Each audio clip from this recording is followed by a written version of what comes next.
Happy Thursday, y'all. It is Therapy Thursday. Come in, come in. It is Therapy Thursday. You say therapy Thursday? That's right. That's Okay. right. It's Therapy Thursday. I am Dr. Triphi, y'all. It's Therapy Thursday. I start on time and I anticipate that as you come in, you like and you share so that as many people as possible get a chance, get an opportunity to hear this important information we're talking about tonight. So I show up on Thursdays for Transforming Trauma podcast. My intention is to teach using current events, using real life stories, tips and strategies to help us think better so we can feel better and do better. Tonight, I am so excited. I have a special guest with me tonight. Now, before I even go further, I like to tell people you hear a little bit of an accent because I am from Dominica in the Caribbean, not to be confused with the Dominican Republic. Oh my goodness, I always say that.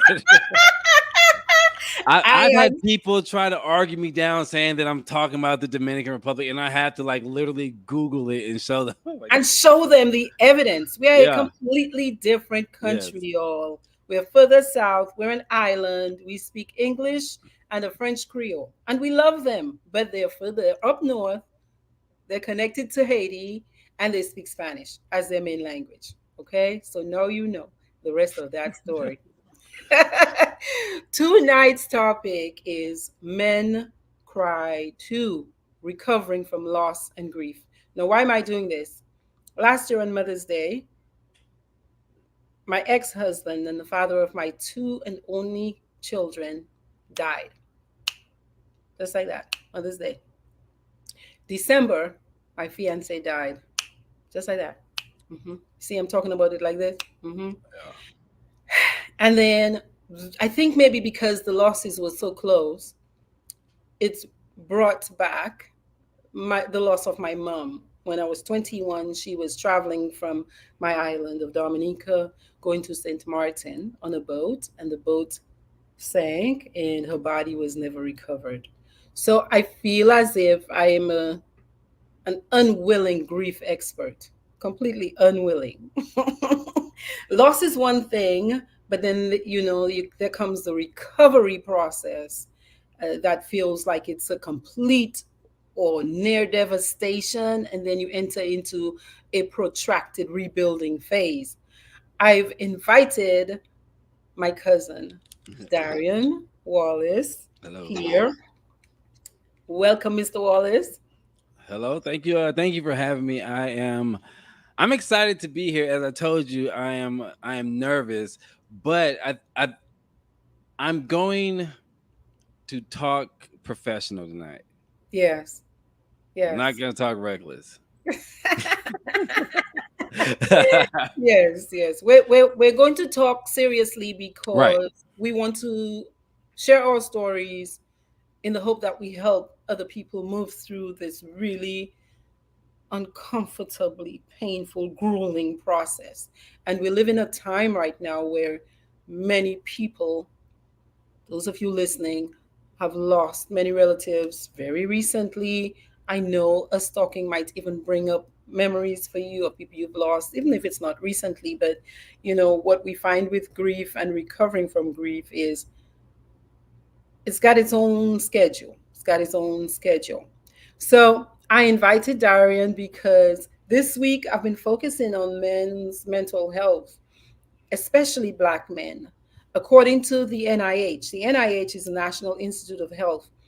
Although there's increased awareness, African American men who experience depression continue to underutilize mental health services and treatment. So I'm hoping, Darian, that your story and the way you've moved through your grief process might inspire some of the brothers to get some help.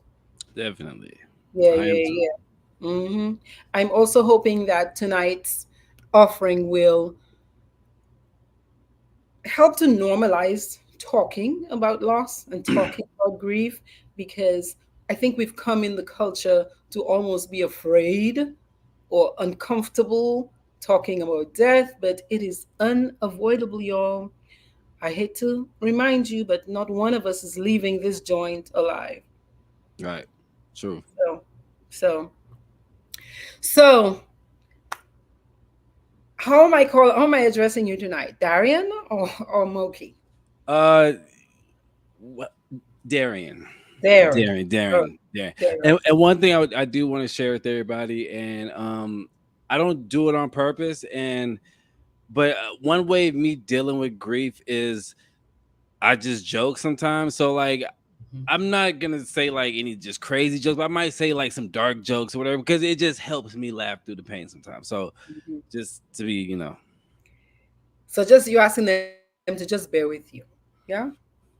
yeah, All yeah, right. and that like if it sounds, I don't know, I don't know, we'll see. We'll see. If it Yeah, yeah, sounds weird, just know that, this is yeah, part of your coping. It's part right, of your right, coping style. Yeah. correct, correct.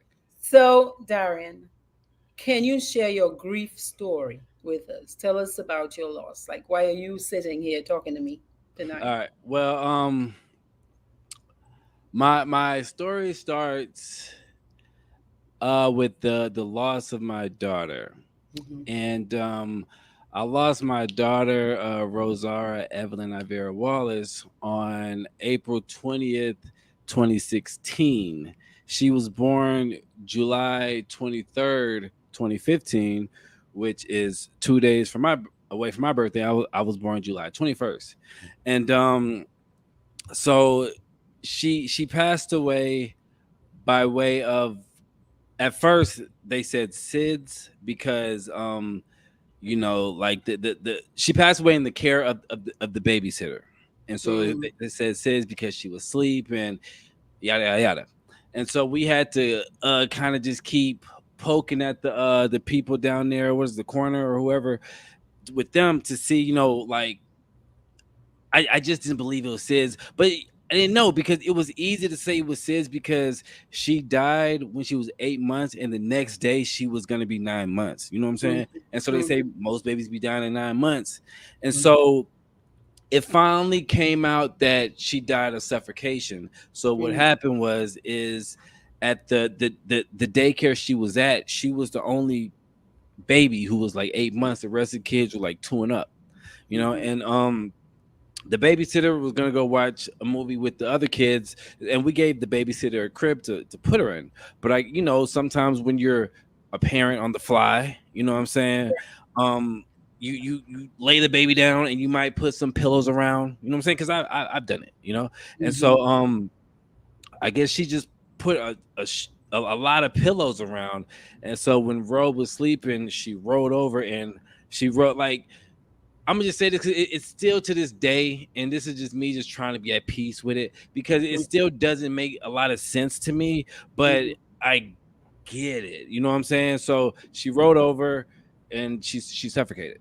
You know what I mean? Mm-hmm. So she didn't. It wasn't like, the thing that really just pisses me off is that it was a preventable death. Mm-hmm. Like, it wasn't like she was sick. It wasn't like that, she had this cancerous thing and she was like born with a defect. It was like it was purely negligence. Mm-hmm. You know what I mean? Mm-hmm. And I feel like, as we get on and talk about grief, but I just feel like that makes makes it and made it a lot harder for me to cope, to be okay with. You know what I mean? Mm-hmm. Because if something is preventable, Mm-hmm. then now I'm going through this mindset of like, dang, like she would be 7 right now. You know what I mean? Versus like if I knew that she was gonna die, like, yes, I would still have that thought, but I wouldn't feel as robbed. Mm-hmm. You Mm-hmm. know what I mean? Yeah. So you feel the feeling you have is that of being robbed of what? Uh, the I feel like I was robbed of my child. I feel like I was robbed from my a piece of me. I feel like I was robbed from this life. You know what I mean? And I Mm-hmm. feel like I was robbed to live a normal life. Mm-hmm. You know what I mean? Yeah. Like I feel like I said, it's and this like, as I kind of have spoken about, my, what I'm saying, like, this is kind of like just my first time just really saying it. And Mm-hmm. as I'm saying it, like, it's clicking in my head and coming to terms and kind of making me re mad and sad that, like, this is something that really could have been prevented. Mm-hmm. You know Mm-hmm. what I mean? And so I feel like I was robbed from everything. I feel like I was robbed of life, a child, my breath, my happiness, just my life also. Mm-hmm. Mm-hmm. Because your life changed Right. and your life had to change. Where were you when you found out? Where were you? What Um were you doing?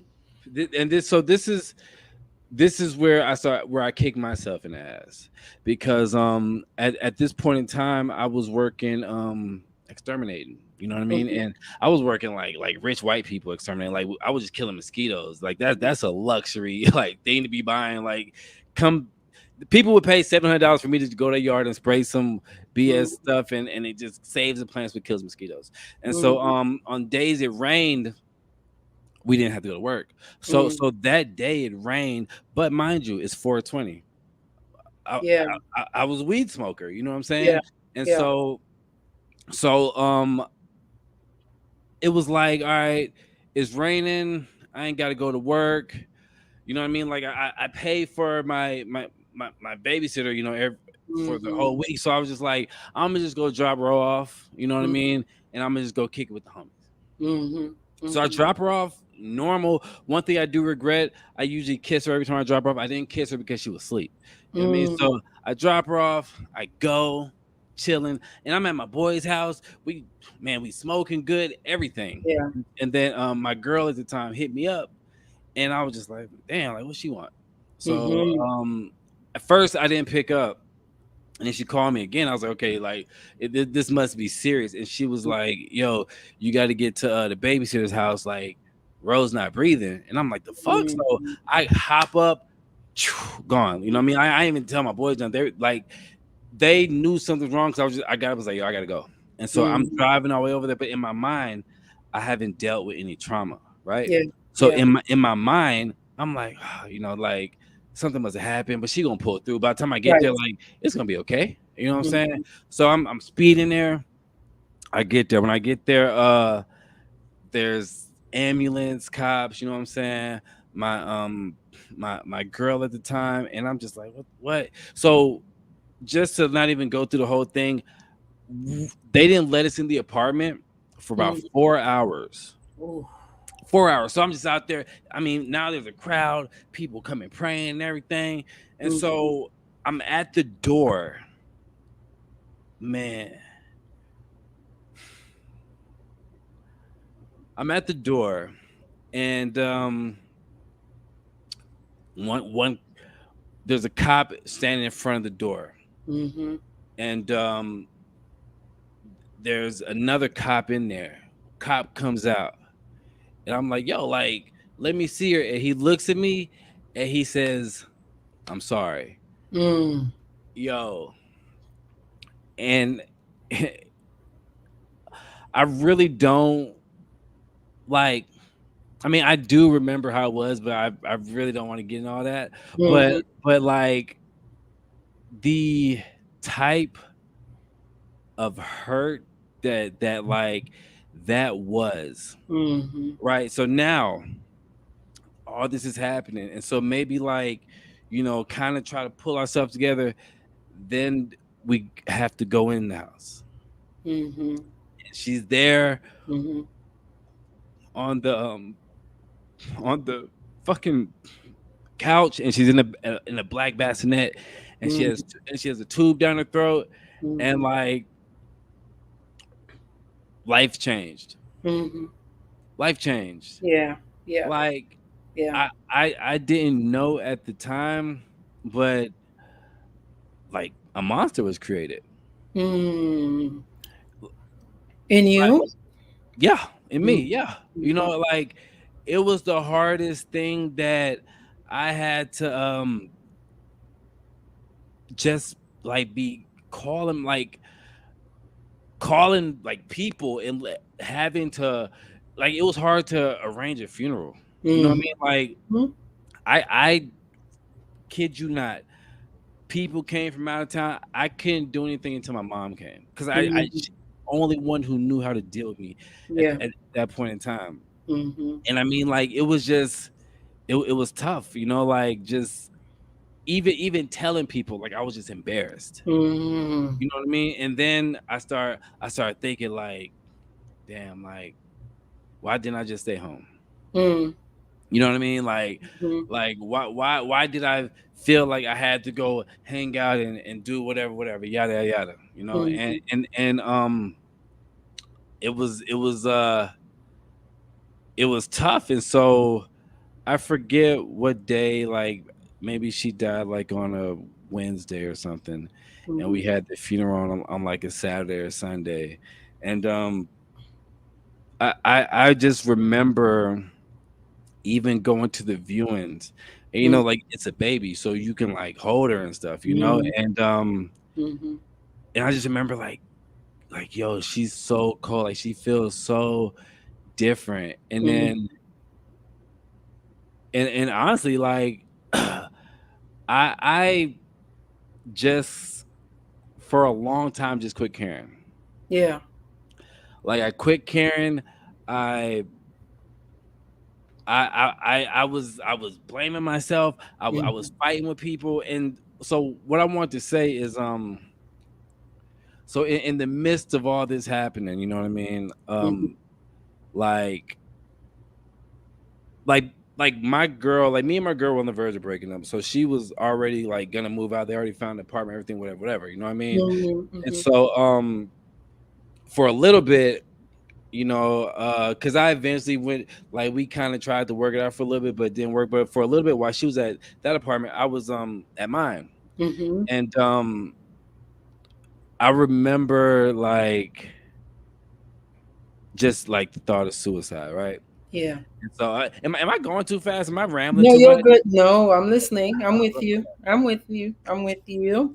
As much as you're comfortable sharing, Oh, I'm with. I'm cool with sharing everything. I just, you know, I want to give you a chance to talk too, because I know I That's could just okay. be I'm trained to listen. It's all okay. right. Cool. And Mhm. so I, you know, the one thing about grief, especially the beginning stage of grief, Mhm. you have, you know, and I'm gonna say this loosely because I don't say anybody was good or bad because people trying to help however they feel is help. Mhm. But you have good enabling and bad enabling. Mhm. You have You- things that felt good for you, or felt positive, and some felt negative, or no, what? no, I'm saying people wise.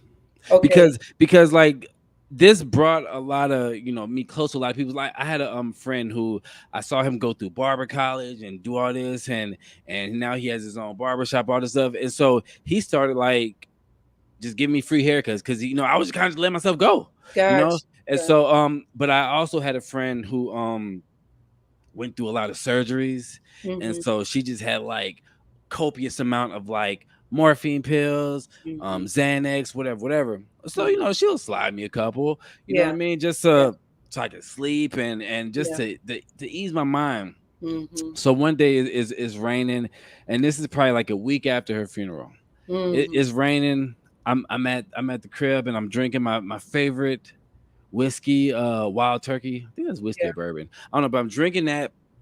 Got me a nice blunt going, Mhm. got me a good amount of weed, and I got my Xanax and morphine. You know what I Mhm. mean? And on this time, I'm already had this is it's probably like 9 o'clock in the morning. I've already taken one. I'm good. I'm chilling. I'm watching TV. I'm smoking. I'm drinking. Mhm. Here, boom, boom, boom, boom at the door. Mhm.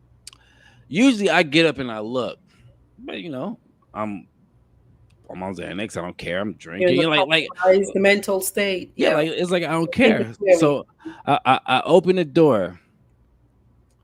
It's two dudes in these green like SWAT outfits. Darren Wallace, yeah, put your hand behind your back. Got me up. Got my God, dang, you know what I mean? So Mhm. they come into my house. They see, you know, and these were white, big old white dudes, Mhm. very nice. You know what I mean? Like they were like, hey, you know, we see you're smoking. We're just gonna put this over here, blah blah blah. And I'm like, you know, like what am I being arrested for? They're like, we don't know. And so but they were when we were on the way to the jail, and Mhm. I had a warrant, but we were on the way to the jail. They were asking me like, "What was I doing?" I was like, "Man, you know, like my daughter just passed away, so I was like, I'm just, you know, just just chilling. They're like, oh shit. So when I get to the jail, they tell the people that. So automatically they put me on suicide watch. Mm. So but I'm drunk and I'm on Xanax, so I'm just like very mellow. So Mm. I'm in this padded cell and I'm just sitting there Indian style, and like there's a hole in the ground, and whenever they flush the toilet, like everything comes through under there, like I can smell everything. And so Mm. one of the guards comes to check on me. He's like, "You don't seem like you're crazy," and I'm like, "Well, I'm not," you know. Mhm. And so he takes me out, put me in general population. Then they put me on no, they put me on general population when I'm waiting to go into the cell. Then they put me in like a suicide cell, so I'm in a cell by myself, Mhm. and so I'm walking back and forth. I'm just walking back and forth in there, and I get my phone calls, and then and I bailed myself out. Like I was out probably by like 12 hours, but when I was in there, I felt like a like an animal in the zoo, but when the zoo's closed, like when the Mhm. animals leave the exhibit and they just go back into the little shit Mhm. that they're in. I Mhm. felt like that. And then I heard something tell me like as if, yo, I'm saving you. Mm. Like I'm saving you. So when I got out of jail, I'm in my and they arrest me. I'm in my pajamas. I got out of jail. I'm downtown Austin at Mhm. like midnight, and I'm just like, oh shit. So I had my friend come pick me up, take me home, and then I just chill. Right, Mhm. days go by. I haven't been working like I should and all that, Yeah. and so I lose my apartment. Yeah. So now. Now, where do you go? You lose your apartment. So I lose my apartment, and so my friend and her husband are like, well, we're moving out of our apartment, so you can stay there, but it's only gonna be for like a couple days, and then after that, you Yeah. know. And so this is like with me just dealing with depression. You know what I'm saying? Yeah. And so that happens. I go stay over there. I'm sleeping in like an empty duplex. I'm sleeping on the floor, Yeah. and by this time, I'm watching motivational Les Brown videos. Mm. And so I'm building my courage back up. Yeah. Yeah. And then once it was like, all right, I gotta go to work, whatever, whatever. And then when I come back, it's like I have nowhere to go. Yeah. And so now I start feeling down on myself again. I start Mhm. talking crazy. All this, oh man, I want to kill myself, blah, blah, blah. Mhm. So then my girl at the time was like, yo, you should probably check yourself into a hospital because you Mhm. keep talking about killing yourself, whatever, Yeah. whatever. And I'm Yeah. in Austin. In Austin, they do a lot of care and free stuff. And so I go to the hospital, tell them how I feel, and then they're like, you know what, we're gonna admit you in a psychiatric ward. Mhm. But I went by choice, you know what I Yeah. mean? Yeah. So I went, and when I first got there, they put me in the room with this guy who was like a heroin addict. So he's just throwing up all night. Yeah. And then I'm in there and I'm going to the groups and stuff. And I'm like, there's this person in here who overdosed on aspirin, and this person in here who did this. And I'm in there thinking, like, nigga, my daughter died. Like, why am I Right. even in Right. here? Yeah. Mhm. First Mhm. 2 days, I was like, yo, like, let me leave. And they're like, you can leave if you want because you did volunteer, but they said you should try to just go to some of these classes. Mhm. So I said, I'm gonna go, and I went to some of the classes and I started hearing like people's story, Yeah. and hearing like there was this one lady I've never forget, this beautiful black lady, Yeah. and she was like probably like in her 60s, and she was like HIV positive, and she was talking about how, she was like dating this pastor, and he was like just like sexually assaulting her and doing like all just weird stuff, and Mhm. and and she was so like depressed by the things that he was doing to her that she started like doing drugs and shooting up, Yeah. and she Yeah. caught AIDS from that, you know what I mean? And Yeah. then she was saying like, now that I have AIDS, like my family don't want to be around me. And then now I'm in there like, oh, this is like, this is that, you know what I mean? Like now I'm like, okay, and let me see if I got it here. But I don't know. They gave me a notebook. Yeah. Oh, uh, And right. at this point, it's like how much longer, like how far since, like how much time had elapsed since Roe had died by that This time? this is probably maybe a month. A month. By a Maybe month, you yes. have ended up. Yeah. Yes. Yeah. So I have this book, and I still have this book. Got Yeah. this in like 2016, and it's like I just talked about my time while I was in there, Mm, and talked about like my dreams and everything, how I felt. And so by the time I'm in there, of course, they're like, okay, you're clinically depressed, blah blah yada yada. They prescribe me medicine, all this, whatever, whatever. mm-hmm, And they treated me so good in there mm. that when it was time for me to go, Yeah. I was scared to leave Because. because I knew there's a real world out there. Yeah. Because I knew that it was these people's job to make me to try to build me up and To not want pull to you kill up. myself. But then Pull I you up. remember like, man, there's a real world out there, Yeah. and I'm homeless. Yes. And so I got out. They got me a cab. I got a cab to my car, and at this time, um, I'm working like that exterminator job. So I have my no and at this time I my car got repossessed. You know what I'm Wow. saying? So I It's have all. my It's all. It's all caving in. right. Caving in on you. Yeah. So I have my work truck. And Yeah. one thing I did, I had this friend, my friend Emerson from high school. Shout out Emerson. We live in the same city, and we don't even talk that much. Yeah. But he just kind of got wind of me what I was It was. going through, and he was like, "Hey, I work overnight, so you could sleep at my crib." You know what I'm saying? And so I did that maybe once or twice, well, Mm-hmm. twice, and then so what I did, because I had a regular 8 to 5 job, I just picked up a nighttime job just so I could Yeah. have somewhere to be at night. So Yeah. I would work my 8 to 5 job, go park somewhere, go to sleep, and then wake up at 10, no, at 9, and go work from Go overnight. yeah. And I did that for a good minute. I mean, I'm talking about like I was sleeping like parked in parks, and cops come wake me up and stuff, and it like Yeah. scares me. And I was just like, yo, like I'm done for. Yeah. I was like, there's no way I can come back from this. Yeah. There I There's a part of that that sounds like punishment. right. That's what it felt like. Mm-hmm. You know what I mean? Because at this point, me and God aren't talking. Yeah. Like we not nothing. Yeah. You know what I mean? And Because and what are and, you and, saying? and I'm What are you probably I'm saying to probably yourself? cursing him There. out. I'm There probably you go. cursing him Yeah. out. I'm Yeah. I'm I'm cursing him the hell out Yeah. all the time. Yeah. And so I realized I started becoming hard to deal with, Meaning. meaning that I might be cool right now, and then the next moment, like I'm just not good. You Yeah. know what I mean? And not saying like not good as in I'm crying, but it was like you just didn't know if I was like gonna kill myself. Yeah. You didn't know if I was like just gonna You be were on some swinging from this mood to that mood very right, erratic. right, Yeah. Yeah. right, The emotions, you couldn't hold on to your emotional state. right. And Yeah. so I left Austin. I went to Houston for a little bit, Mm-hmm. and then I went back to Midland, and because I lived in Midland for a long time, and Yeah. so I'm in Midland and I'm working, and so at this time I I was like not talking to all my family, you know what I mean? Like me and my dad, we weren't really getting along because nobody really knew how to handle me Yeah.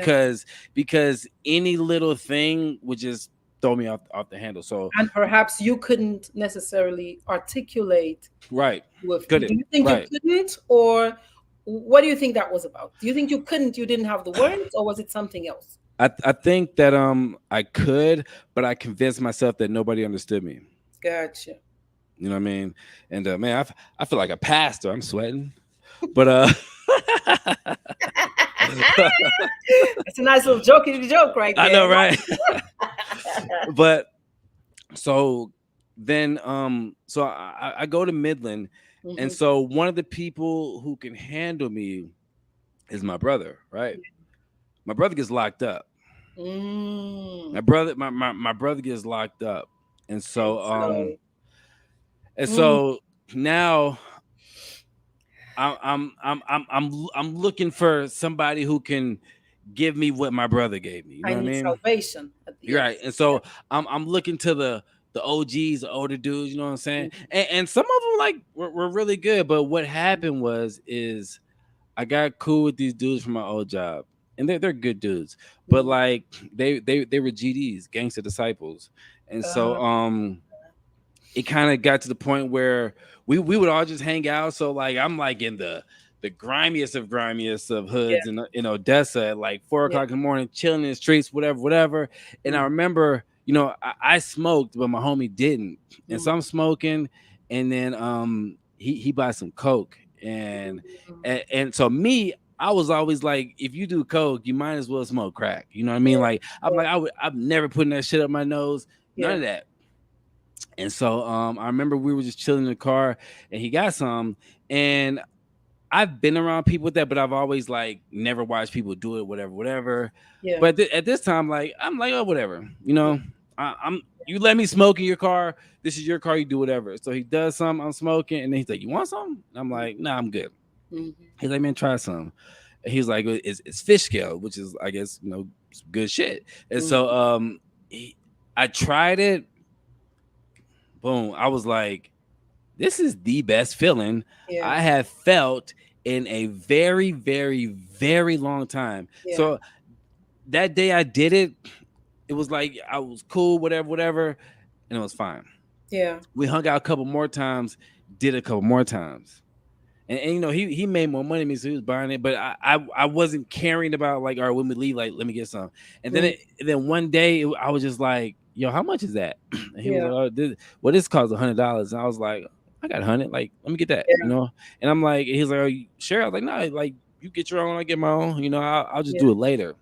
Yeah. Started doing it when I was at home, and I remember that it made me forget it Mhm. made me forget about everything, and it made me feel nothing but just the best euphoric feeling. I Mhm. mean, because you can't tell, but I'm an introvert. You know what I Yeah. mean? So I was burning carpet, I'm just walking really fast everywhere. I'm burning carpet, I'm Mhm. talking to people, I'm making friends, and it always had me in a good mood. Yeah. It Yeah. always had me in a good mood.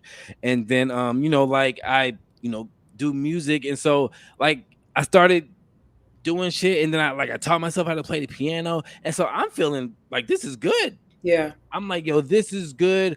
Only thing I'm never gonna do, I'm never gonna smoke it. I'm not gonna make it crack, and I never Did it did. get worse? Did it get worse? Um, okay, so When would you say you hit what was your lowest point in all of this from the time you found out your baby girl had died till this what's sounding like a spiral down to the bottom? um What was your lowest point?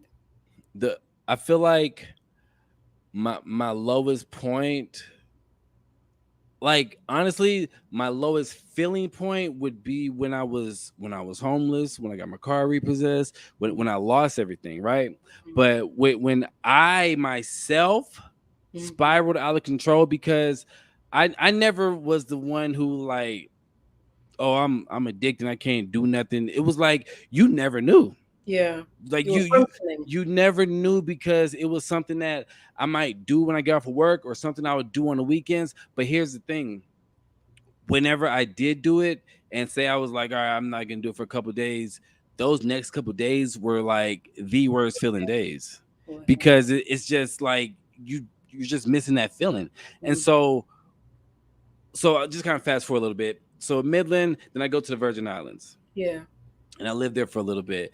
And so there, it's easy to find. So it over there, it got so bad to the point where I like woke up on Thanksgiving Day, Mm-hmm. s- snorted some coke, went with the family to eat, but I ate very, very little because I had no appetite, and then told them I was depressed, because I knew that that nobody's not gonna fuck with you when you're depressed. They're gonna let you do what you do. So I'm Yeah. like, yo, I'm depressed. Went back to my room just so I could just snort coke all day. Yeah. Yeah. And then that's when I started realizing like this may be a problem. Yeah. So I'm what like did you do? How did you get out of that? When did you start coming back up? Because this sounds, I tell people that grief feels like a category 5, like how a category 5 hurricane looks, and everything falls to the ground. It feels like complete devastation. And then it's almost like there's a turning point, or you might not even realize there's a turning point, but something starts happening and you start coming back up again, where you start consciously anyway trying to repair, or or reset. So what was that point for you, and what did that start looking like? Um, the point for me was when I was dating somebody in the islands, Mm-hmm. and we were literally fighting over coke Wow. because we both were doing it. Yeah. You know what I'm Yeah. saying? Yeah. And that was the only way I knew how to help my pain, I Your guess. emotion. But Yeah. but then imagine that. But imagine being with somebody. I'm not trying to shit on nobody, but Right. imagine being with somebody who, whenever you cry about your child, oh, that's weird. You're a guy. You're what? You know what I'm saying? So that's somebody that I'm with. So now in my mind, Something's wrong with because you. at this grief shit, like, I'm so gullible on everything. You know what I mean? Yeah. So in my mind, I'm like, that is weird. So Yeah. I tried to come up with this deal with myself that I'm just gonna forget Ro ever existed. I'm Yeah. gonna forget she ever existed. She's gone. Whatever, whatever. Yeah. Shit worked for like 3 weeks. I was about to say, how'd that work out for you? It Mhm. worked for like 3 weeks, but then Yeah. once it just kind of, the walls just caved in. Like Yeah. I felt like a piece of shit. Yeah. Like it was it like, at this point, you're in survival mode. Yeah. You're trying to tell yourself, and you're trying to do whatever will work. Yeah. Yeah. You know what I mean? And the second time I tried to commit suicide is because, like I said, I was with somebody who made me feel like missing my daughter and shit was weird and all this stuff. and Mhm. and then, like, I'm doing coke, and so, like, the days I don't do it, like, you just feel like you're at rock bottom, you feel like you're You're nothing. raw. And Your skin is peeled off of you. yeah, and so you feel like that, but then imagine feeling like that and add grief on top of that. Yeah. Yeah. So then, I remember this was 2019. It was like December or something, 2019. And I Hmm. remember I went to the bathroom Hmm. and I had a belt. And I always try to, when I was in those suicide moments, I always try to think about, because in reality, it's like, you don't want to commit suicide, because if Yeah. you did, you wouldn't be telling people. You just do it. Yeah. Yeah. And so in reality, I'm trying to convince myself, but I'm always, I'm scared. So I'm like, I want to do whatever won't hurt, so I always would think about Robin Williams, and how he, had the Mhm. belt around his neck and on the door. And so I did that. I put the belt around my neck, went to the Yeah. bathroom, threw it up on the door, and Yeah. I just let go. Yeah. Veins popping on my head, all type, what I'm saying, finna black out. And then I remember, like, my brother's been locked up for 4 years, right? Yeah. And my brother gets out of jail January 1st, 2020. This is like December, like, 20 December. something. So You like know what I'm about a saying? month to go. About a couple of days. Wow. And so then I'm thinking, like, I cannot do that to him. Yeah. Like, I Yeah. can't. And so that saved me. And, Yeah. and I mean, and this is no disrespect to any of my family, whatever, but it was Yeah. like, me and my brother are like this, you know what I'm He was saying? your reason to live. Right, right. You know what I'm saying? And so I yeah, it was that is what, that made me stop. And so So did you end up at the hospital again this time? no, How no, many no, no. times did you go to the hospital? Did you? Oh, I went to the hospital twice. The first time was in Austin, and the second time I was um I was in Midland. And I think it was just that people seen how I was kind of acting, how I was talking, and and like, it was just the second time I went to the hospital is when let me know that strangers care about me. Mm. Because by this time, I'm in Midland, and I was just like, I put on Facebook like, oh, you know how sometimes you just write shit for attention, Right. and I was like, oh, I'm Was finna it go. for attention or was it because there was so much emotion inside of you? What was it? What was it? What was your motivation really? I never thought about that. It could be both. Could be both. You know what I mean? And I'm just saying for attention because I'm just like, I'm just kind of downplaying the shit. But Mm, it could have been both. But I had put that I was gonna, I'm not gonna be online for a minute because I'm going to a psychiatric hospital. Blah yeah. blah yada yada. You were And, screaming for help. right, and then people, like random people, hit me up, gave me their Mm, number or whatever. And the crazy thing is that people I'd never met before, mm. like, came and visited me, Wow. and at that point in time, I felt validated. I felt like, yo, like, oh man, this is good. Yeah. But it was all good in there until you get out and Again, realize to there's a face, real world. to Yeah, face the snakes of life. Yeah, the pain and all of yeah, that. Yeah. So now, when does you talked about the belt around your neck. What was your realization? You said you realized your brothers. You can't do this to your brother. right. And then, did you go get help after that? What did you? How did you get to your road to recovering? Um,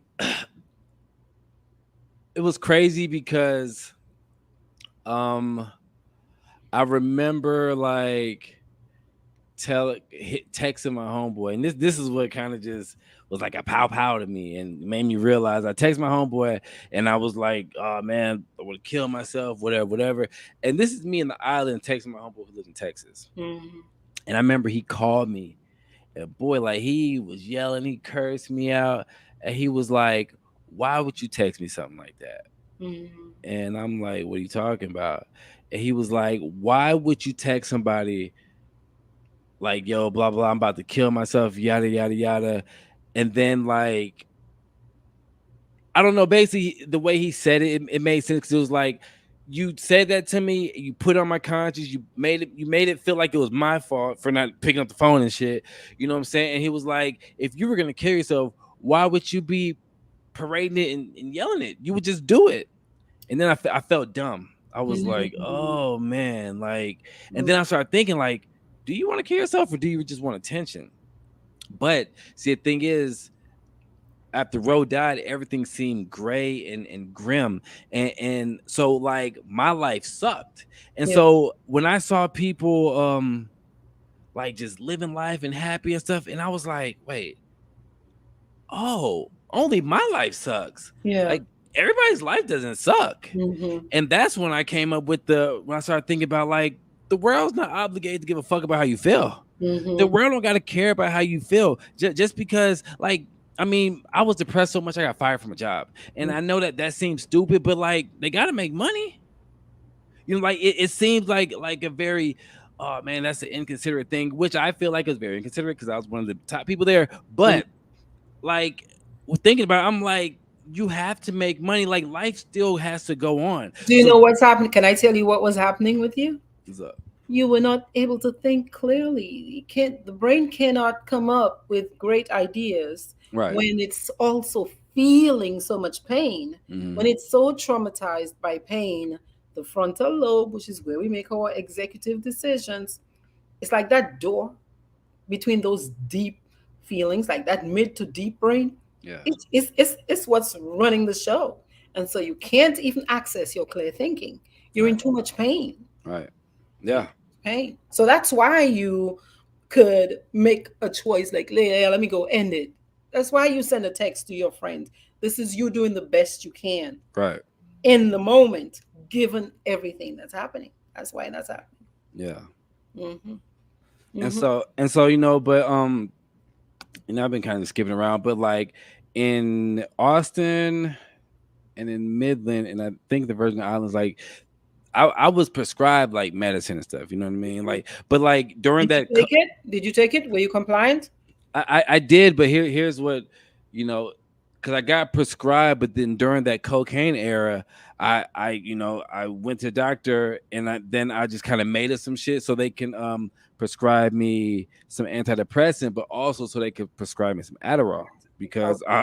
Good. I'm on coke, you know. Yeah. And so yeah, I abused the hell out of that really quick. You know what I Mm. mean? To the point they were like, "Yo, we're not finna like, we're not gonna fill this again for you Yeah. because we Yeah. gave you a 30-day supply. You're done in like 2 weeks." Yes. You Yes. know, and so one place where I started having to just deal with my grief though, and having to try to be okay with it was the islands, and because I was around family that I never met before, and that Mhm. they embraced me, you know what I Yeah. mean, and so I started being myself again, but I was so fragile. Like, I mean, I was Ro died in 2016. I feel like I barely came secure about myself maybe 2021 into 2020. Yeah. Yeah. Let me ask you this. How about your kids? You have Roha's older siblings, Hmm. right? So Yeah, yeah, yeah. what was your relationship like with them during all of that? How did that impact your relationship with them? Well, it it impacted a lot because um I had twins, you know, and they were 8 at the time, and I would get them every other weekend, you know what I mean? And so like it was great, but like once she passed, like, you know, nobody understood this until they went to a grief group with me and heard other parents say this, because this is real. So Yeah. just mind what I'm saying, but Yeah. like you don't feel like being a parent no more. That's right. So I fell back, you know what I Yes. mean? Yes. Like me and my kids when they were 8, we were like close, you know what I'm Yeah. saying? Yeah. And you know, like I recently came back into life 2020, and it wasn't the same. It's a work in progress, still Yeah. is, you know what I mean? But it was something that I had to apologize to them, you know what I mean? To Absolutely. be like, hey, like this really messed me up. You know what I Yeah. mean? Like it was hard. And then I have my other daughter, she was 3, she's 10 now, Yeah. and with her it was different because I my kids are here and my twins are in Austin, and so I had left Austin and I went to Midland, and that's where my other daughter's at, you know what I mean? So I was there, but when I moved to the islands, I kind of lost contact with my twins, and I was, you know, talking with my youngest, you know, and trying to build that up, but it it took a lot, because even now to this day, like I tell my girl that like my wires are just different now. Yeah. You Yeah. know you know what I Yeah. mean? Like I'm not as outgoing as I was. Mm-hmm. I'm quiet a lot more, and it took a lot of just mental work on myself for Mm-hmm. me to not be fragile no more. Like I'm Yeah. not fragile no So more. how did you do that? I heard you mention group therapy. Where did you start that? What else helped you? What did you do? Because I do think there is grief, there's the loss, but then there is a recovery process where you, the individual, you have to become actively engaged. Like time in and of itself is not going to heal it. Time in and of itself is cocaine. Time in and of itself is I can't live anymore. That's what time in and of Right. itself, in my opinion, is. But Yeah. you have to be actively doing things. So you mentioned group therapy. What else did you do to start building yourself again? Well, the first time I did grief therapy was like a little bit after she died, and it helped me, but I felt like it kind of messed me up a little bit, How? because I'm in a grief therapy group, and Mm-hmm. you know, like we're telling our stories, but I'm seeing a lady who's about like 60 years old, who just lost her like 40-year-old daughter, Mm-hmm. and you know, so I'm just thinking about like, dang, like I'm not even gonna get to have those memories. But then I'm looking at a lady who's about 80 years old, Mm-hmm. and she's in this group over her daughter that she lost 60 years ago. Yeah. And that's when I realized, like, Yeah. oh, I'm about to be dealing with this forever. Mhm. Well, at least while I'm still alive, While you're alive. Yeah. you know. Yeah. And then when That's I, a powerful point. That's such a yeah, powerful point. When people talk about, I was speaking about this today. When people say, essential, get on with it, get right. over it, let it go. You know, you're going to be okay now. After a little while, it is irrational thinking. People, it's just that's just not how it works. one thing that messed me up, and I'm not even really just go into this, is that there, my depression and whatever, there are some people that in my life told me like, yo, just get over it. Yeah. Oof. And I What was that like for you, man? um it it felt like somebody trying to like shoot you in the face. That's right. That's right. and That's and the gun jamming and them just being like, oh my bad. that's Like right. it felt like that. That's You know what I'm saying? And because it took it took a lot, and let me just say this because I didn't say this. So when we found out, when at first when we was like saying thought it was SIDS and stuff, like the nanny was coming by every day. You know right. what I'm saying? Well, took us to like Fiesta, Texas, that's Six Flags over here, and all this, chilling with the family. And then once the coroner called and said, "Oh, she died of suffocation," we met the nanny at Starbucks and we told her what happened, and we were like, "Yeah, I don't think it's best if we just hang out right now." Yeah. Just too painful for And, you. and I Yeah. remember one night, and my girl at the time, thank her, because I was just thinking about it, and I was like getting up. She's like, "Where you going?" I was like, "I'm finna go kill Yesenia. Like Yeah. I'm about to go make her kids feel something." You know what I'm saying? The And pain. yeah, and The I was pain scream. really gonna kill this lady. Like Yeah. I was Yeah. really going to kill this lady. Yeah. And then I just remember like when I went to the house when Ro was in there and they were trying to resuscitate it, and I remember seeing like her kids and stuff. Like these are toddlers and stuff, and they're crying. You know what I mean? Yeah. So that's one thing that just kind of softened up my heart. You know what I mean? Hmm. Because they loved Ro, like Yeah. they did. You know. Yeah. Yeah. So you were talking about grief therapy Oh helped. yeah. What else helped? So then I went to a grief group in the Virgin Islands. And the crazy thing is, every time I've been in grief group, I've always been like the only guy, and I've always been like the youngest one. And so the Virgin Islands was a lot different, just because the grief group that I was with here in Austin, it was just like like just old, no offense, but just like older white women, whatever. But like in the Virgin Islands, it was like black crew. I don't know, People you who you looks know like how the, you. the islander cruising women, like That's right. you're gonna always feel like you're their kid, you know what I mean? That's And right. so That's I right. was the youngest person in there, and Yeah. then like a lot of them, they were there because of like gun violence and stuff, Yeah.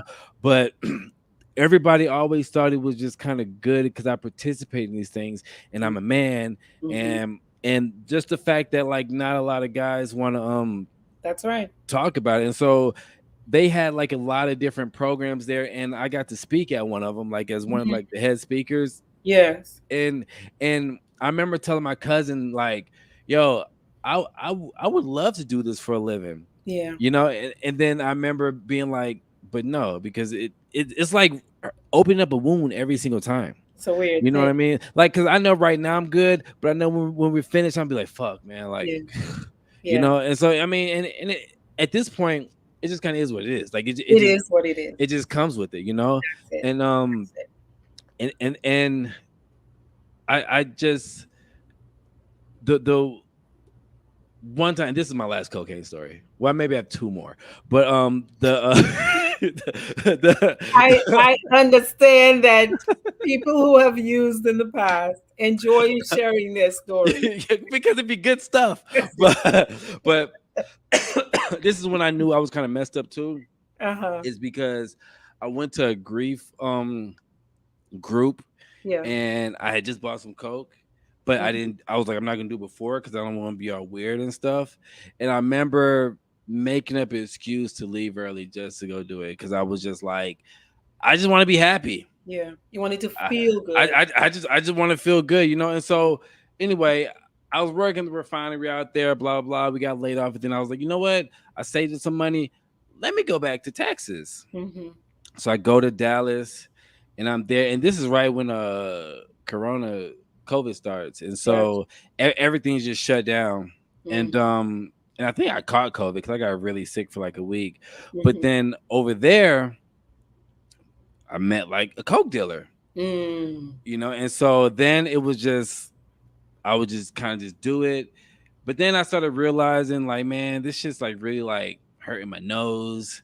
and then it's kind of getting expensive, and then yada yada yada. And so one day I was just like down, down, down, down, down, depressed. And this Yeah. is like maybe a little bit before my birthday, which is July, because Rose's birthday, we share like the same whatever. But Mm-hmm.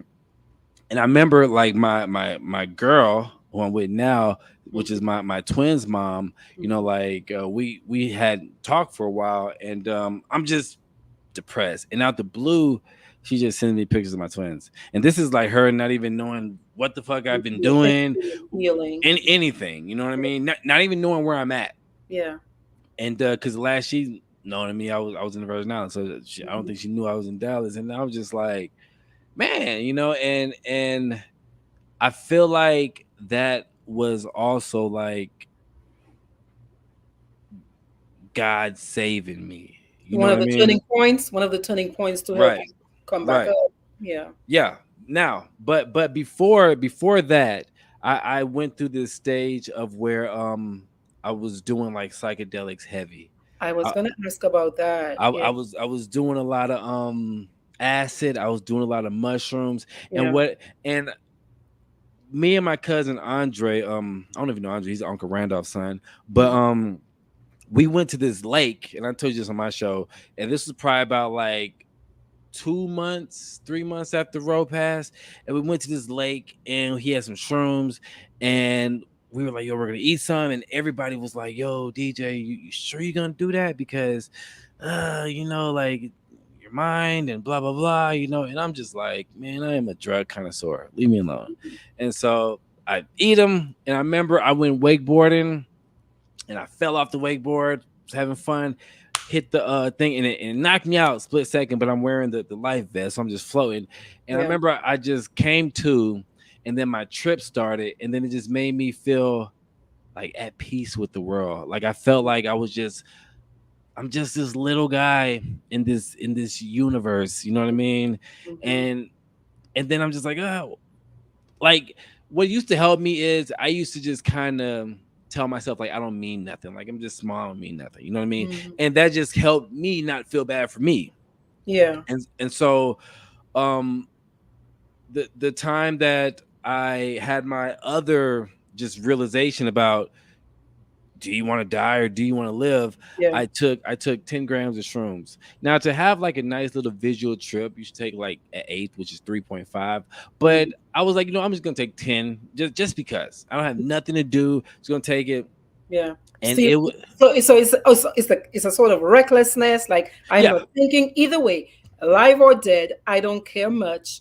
right. But yeah. Yeah. And so I'm having this big trip, Mm. and in the room where I'm watching the Lion is King. I don't know, that Beyonce Lion King movie, not the Mm. Lion King one, but the one with all the African dances. Yeah. That one.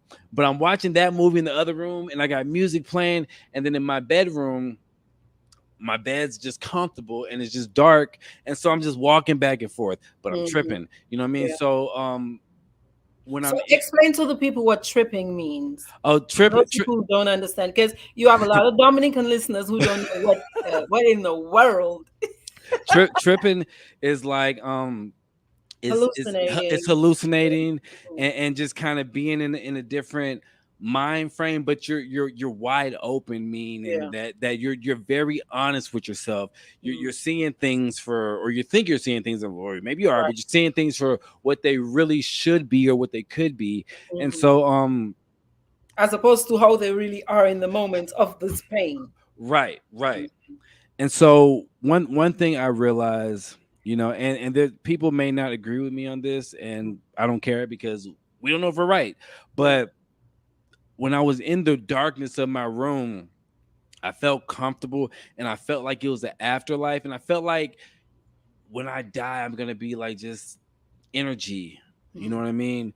Mhm. But and I know a lot of island people, they get about this, but I don't believe, and I still say this to this day. I don't believe whenever I die, I'm gonna see my daughter again. I Mm. don't ever think I'm gonna see my daughter or anyone I love in the flesh again, Mhm. or see them as them again. Well, but I how do you do feel? How do you feel when you think about that? When you have that thought? feel okay. Okay. I feel okay because I just because I feel like I won't see her again, Hmm. I feel like our energy Yeah. is gonna meet up. I feel like our Yes. energy is gonna, you know what I mean? So it's gonna Yeah. it's I feel like it's this unfathomable thing Yeah. that I'm not gonna see her as Rosara that was light skinned with blue eyes. Like I'm not gonna see. I'm just gonna feel that energy. And Hmm. so I'm laying on my bed and I'm just feeling all that energy. I'm like, man, this is good. This is great. Like Hmm. this is just an infinite life. And this would be good. I get Yeah. up. I go back to the living room where the Beyonce is on there shucking and jiving, and and and so then it's a lot of stuff going on because I got music going, the Beyonce things going, and then I'm just tripping. So I'm just everything's just moving around me, and I'm like, man, this is the chaos of the world, Hmm. and then like I was kind of just living like whatever. So like so it's kind of dirty, and when you like trip on like psychedelics, if something's dirty, it just feels like ugh, you know what I mean? So Yeah. I'm just like, this is the chaos, and so I'm walking past back to my room and there's a mirror. I look at myself in the mirror and they always say, oh, whenever you do psychedelics, don't look in the mirror because it's gonna scare you. Whenever I do psychedelics, I look in the mirror just because like I like creepy stuff. And so Hmm. whenever I looked in the mirror, I just turned into like a panther and I felt like a king. You know what I Hmm. mean? Like I felt like I was, because I'm not thinking about depression this time. I'm just Yeah. thinking of like, wow, like man, like you look good. Your You working strength. out. Yeah, yeah. Connected to your strength. And so I go back and lay down. And I'm like, man, this is great. I go back in there, chaos, shucking and jiving. And I look in the mirror again, and then I start thinking about suicide. Hmm. And then I start crying. Hmm. And I'm just like, oh my God, just thinking about a lot of stuff. And then, like, I literally talked to myself. Like, I was literally ugly crying, talking to myself in the mirror, like, you sure you want to do? So basically, talk what I was saying was, yo, you want to kill yourself? Kill Hmm. yourself. There is nobody here right now that will stop you. You don't even have to worry about your phone. Like, if you Hmm. really want to kill yourself because you say it to yourself so much that it Hmm. just cripples you sometime, do Yeah. it. Because other times you say it, you feel like you're saying it for attention, but now you actually have the courage to do it. Hmm. But then the other half of me, crying, I'm like, but if you choose to not kill yourself, you're gonna live in this chaos. You're gonna live with this hurt. You're gonna think about Ro every day. You're gonna have this handicap. Hmm. But and this is like me myself trying to play God. But if you kill yourself, you're not gonna go to hell. You're just gonna go to this alternate universe where you're just energy and you're gonna reunite with the energy. Hmm. So now this time, this is before like me and my girl started talking. So now this time, I started thinking about suicide, but I started thinking about one thing that bugged me because I have w- when Ro died, I had a son and and two daughters, Yeah. right? And I always think about how this would mess up my kids, but one thing that made me really think is my oldest daughter Ava, because we were like so close. I always think Mhm. about how that would mess her up. Yeah. You know what I Another mean? reason to live. Right. And so Yeah. now I'm sitting there, thinking, do you want this It's a weight. dark void paradise, or do you Yeah. just want to go with this chaos where tomorrow that this room trip is going to be over, it's going to be back to normal life, you're going Mhm. to be, what I'm saying? Yeah. And I remember I was so mad and I was kind of disappointed in myself because I wanted to choose the chaos. i Yeah. wanted i wanted to live. You I wanted to wanted choose to wrestle with life. Yes, I want, Yeah. and I remember me telling myself like, "Yo, you don't have to do this because this is as somebody thinking suicide. This is one thing that would help me, like, because Mm. when people say, "Oh man, if you kill yourself, think about all the people it'll affect." And I know Mm. I just what I said about it affect my But daughter, your but daughter. at the early stage of suicide, my thought process was like, think about the people I'm gonna affect. I'm gonna be dead. Yeah. That's not gonna be Yeah. my business anymore. So in that moment, in the beginning, you're thinking about, I need relief. I Yeah, need and, you yeah, to. and I'm thinking like, yo, I'm deliberately being selfish. Yeah. I am. Yeah. You know what I mean? Because you have to do that. You have to. Like Yeah. you have to. So I had to. be selfish and come up with this like yo and be okay with being selfish. But obviously Mm. I'm not okay with being selfish because I'm still here. Yeah. You know, Yeah. and so so I chose the chaos, and then I remember And by that you mean you chose to live. I chose the chaos, and I mean I chose to live. I Yeah. chose to deal with grief. I Yeah. chose to be the guy who's 80 years old who's still sad about my daughter who passed away in 2016 when it's like 2040 or something like that. You know what I mean? And Yeah. so like now it's it's a lot different because a lot more times I'm okay with it, Mm-hmm. but I kind of still know how to deal with it. But now my girl texts me, blah blah blah. We get together, and so now we fast forward. There's Stink, right? Mm-hmm. And Stink is Now my stink is, yeah, yeah, Stink is my daughter Devin, yeah, and I remember when I found out um I was having a girl. I remember I text you, and I yeah, remember when my girl told me like I just cried. yeah, yeah. I cried, I cried, Mm-hmm. and I cried because I was just so happy and just Mm-hmm. thinking and blah blah blah. But there was one thing that people would say that I had to be okay with, but I had to learn to be okay with. Yeah, yeah. Is they're like, oh man, God's blessing you again. He's Mm. he's doing that, you know. And then one of my friends even went and said, yo, man, you see her how she look at you and how y'all be, man, that's Ro reincarnated, blah blah yada yada, and that was cool for a little bit, but then it started making me mad. I, I Be- understand. because because and at one point I was like, oh, this what if this is Ro reincarnated? But I'm like, no, because I'm like my Stink or Devin, I'm like we can say that all day, but like I'm not gonna take my daughter's personality away. That's right. Like She's her own right, self. like Yeah. it's not Ro reincarnated. There's It's no replacements. right. Yeah. You know what I mean? And so now, you know, so Ro died a day before she was 9 months, Mm-hmm. and next month Stink will be a year. And so like now it's funny because my other kids, you know, I wasn't with my baby moms like when they had Yeah. their kids, you know what I'm saying? Like So day in, day out. right, so I wasn't like in their life until like maybe 3 and up, 8 and up, shit like that. You know what I'm saying? So now this is my first time Mm-hmm. doing all this. You know what I'm saying? And Yeah. it's I don't take it for granted. Yeah. I you know I don't I know it's not a I know it's not like a reset. I know Mm-hmm. it's not it never will be a replacement. You know what I'm saying? Mm-hmm. But it's a, it's a second chance. It's a gift. Yeah, No. it's definitely a gift. And I mean, like I went through my whole thing of like believing in God, not believing in God. I Mm-hmm. still be on the fence sometimes, you know, but I still pray. You know what I'm saying? But Yeah. I always, you know, now I just say the Creator, or even sometimes I pray to my daughter. You know, Yeah. and Yeah. but So I think that the Creator like was looking out for me.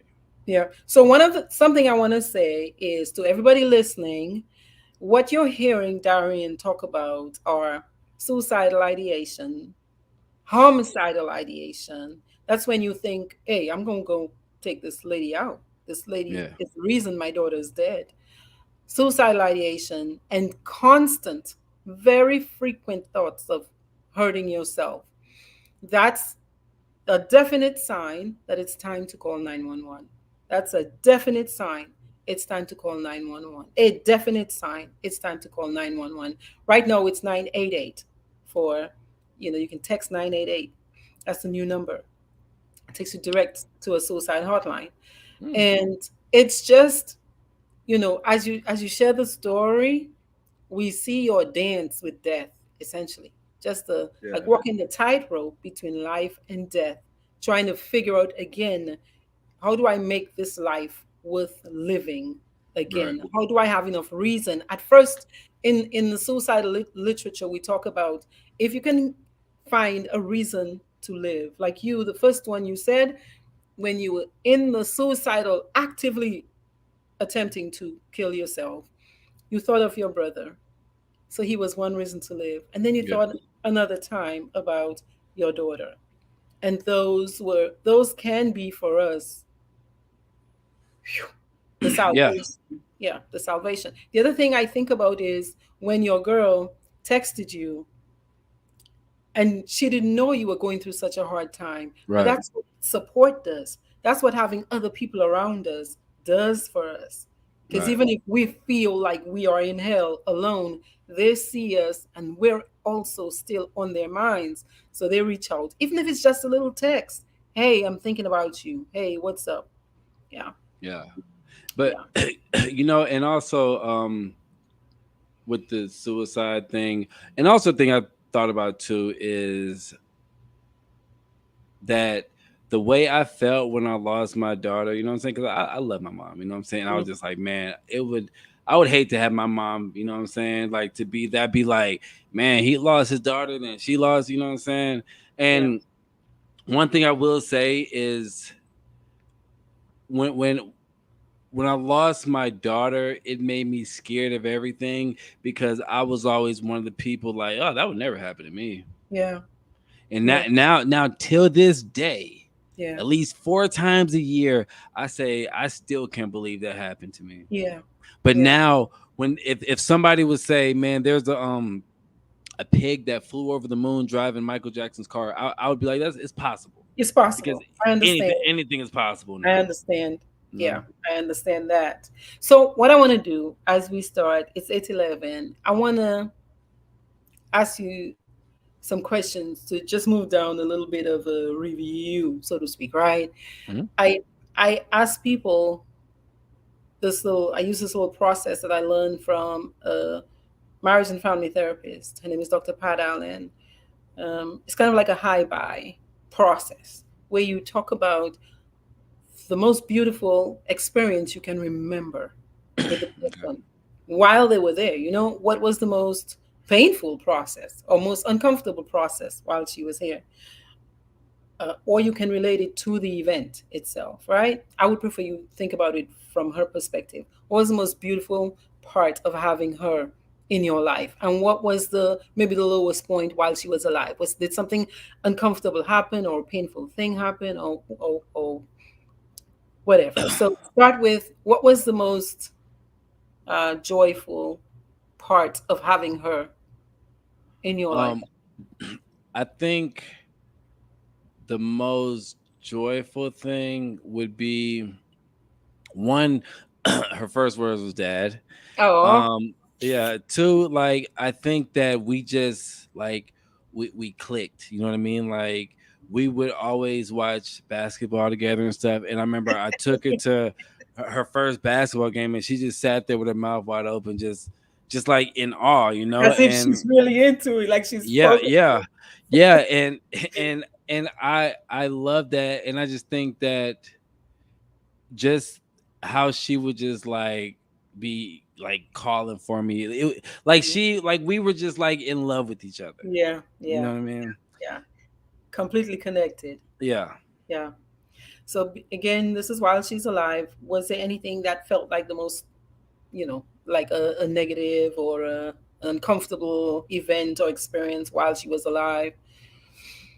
Um. Uh.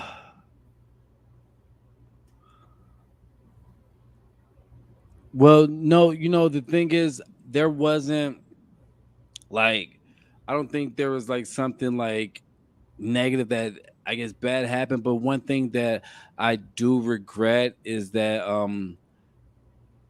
wasn't like a holiday person, so I never wanted to participate in a lot of holidays. You know what I mean? So I Hmm. didn't want to like go to the Easter Bunny. I didn't want to. I mean, we did trick or treat and stuff, but like I just wasn't, into that and picture stuff. But now I Oh, am. and So why do you wish you were at that time? because that was me just taking it for granted. Mm.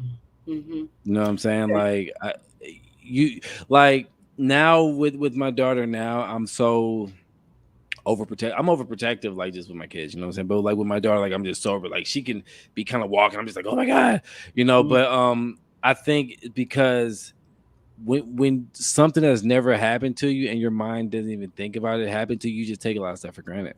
Yeah, it's not even a consideration. Yeah, you don't Yeah. know what you don't know, essentially. You don't know how bad it could be or how bad it could Right. feel not having them. Yeah. What do you never want to experience again based on everything that happened with that? Um, I never, I I was gonna say I don't ever want to experience that hurt, but to be honest, like I don't feel like I could even experience that hurt again. You know what I mean? Because like I feel like at my hurt meter, like I've already topped out. I You know? understand.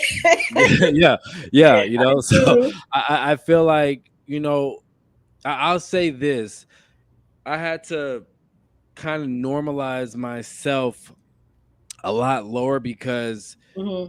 a lot of things that bother and hurt people now doesn't bother me. You know what I Because mean? So tell me more. but everybody's trauma is different. You know what I'm saying? So there's Yeah. somebody who would be like, "Oh my god, like I can't do this, whatever," and I'm just like, Mm. okay, you know what I mean? Like, all right, like, bro, Hurt like, come meter. on, The hurt meter. You know the scale, yeah, correct? yeah. Yeah. You So know the reading. so it there's that, but one thing I never want to experience again is probably being addicted to cocaine. Mm. Like Hmm. like I don't even want to experience cocaine like Yeah. ever again. Just because and I didn't say this, but there was one point where I was taking it because I was so depressed that I was just hoping to get a batch full of fentanyl. Yeah. Like I Yeah. was like, because Yeah.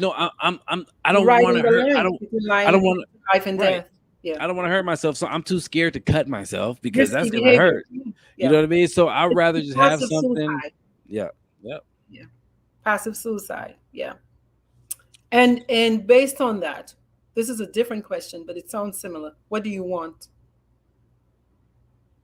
What do you want now, Um, based on this, the entire experience? this is gonna sound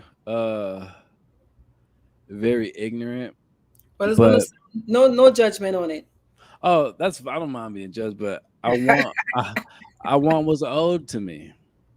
I got you. I Meaning, want I want what grief took from me. You know what I mean? Because I could have like at that time, that's 2016 January 1st is when I first started podcasting, and I was like one of the only few people in Austin who was doing that, and so I was like making moves. I was doing a lot of stuff. Like I was making steps in life. You know what I yeah, mean?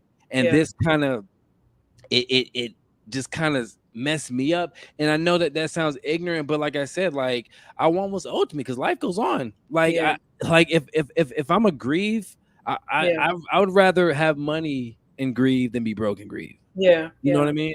yeah. So I I um I want what's owed because I know that I can't get that happiness back, but I Mm-hmm, know that I can get my progress back, my mm-hmm, progress in life.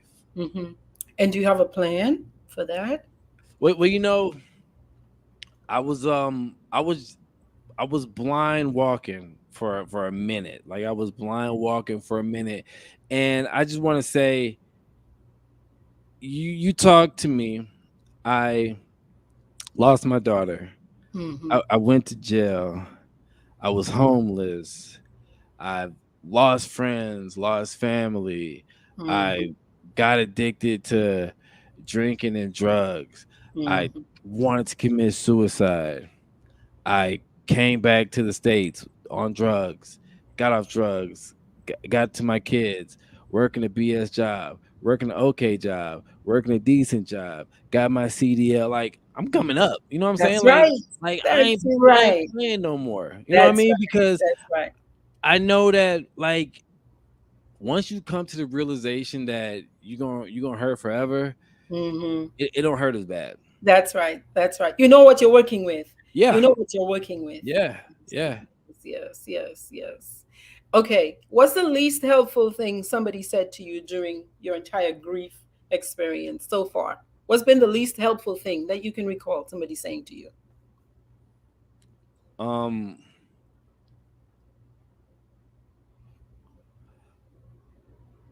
Get over it. You got other kids. Mm, mm-hmm, Get over it. You got other kids. mm-hmm. I'll be there for you. Call me, and then don't respond back or call back or pick up the Right, phone. right. Or they wait for a week. You look up at your phone, it's a week, 2 weeks, Yeah, yeah. nothing. Right, right, right, right, But right. but but see, with that, I don't blame people because Yeah. what I realized is that when Ro died, maybe about a couple weeks after, my cousin was like, "Hey, can you talk to this guy because his kid just died?" And Mhm. I got on the phone. The first thing I said is, "Bro, I don't know what to say. Like, I'm Yeah, sorry." You know what I yeah, mean? yeah, And so sometimes you can't blame a person because yeah, as people and as people that love us, and sometimes yeah, people we're just programmed to just yeah, say what you want to hear. Like my yeah, grandma always used to say, don't tell me what I want to hear. yeah, You know what I'm saying? Like, tell me what's up, you know? And so yeah. people are programmed because people usually say, if you need some, call me, but they never expect you to call them. Mhm, You know what I mhm. mean? And so Yeah, I could say I have like a handful of friends that actually meant that. You know what I right. mean? That Yeah, we're actually there, but the ones who didn't, I get it because when you go from somebody who's I'm usually the therapist or the guy who's right, listening, helping people out, and now you're seeing me go haywire, right. and you don't you know what I mean? Like I was always like the Exactly, happy dude, and so nobody knew exactly. how to handle me. So I can't fault you for that. But it's like even though I can't fault you, don't tell me what I want to hear because I will take you up on that. Like I'm the dude. If you Yeah, give me an offer, I'm usually gonna take you up on that. yeah. And sometimes I'm doing it just to see if you're gonna do it. Right. Okay. What's the most helpful thing you remember somebody saying to you? Um, well, there's a couple. The one of them that stands out is my one of my best friends, dude. After Roe passed, he called me and he said, "Hey, I just want to have a normal conversation with you." Hmm.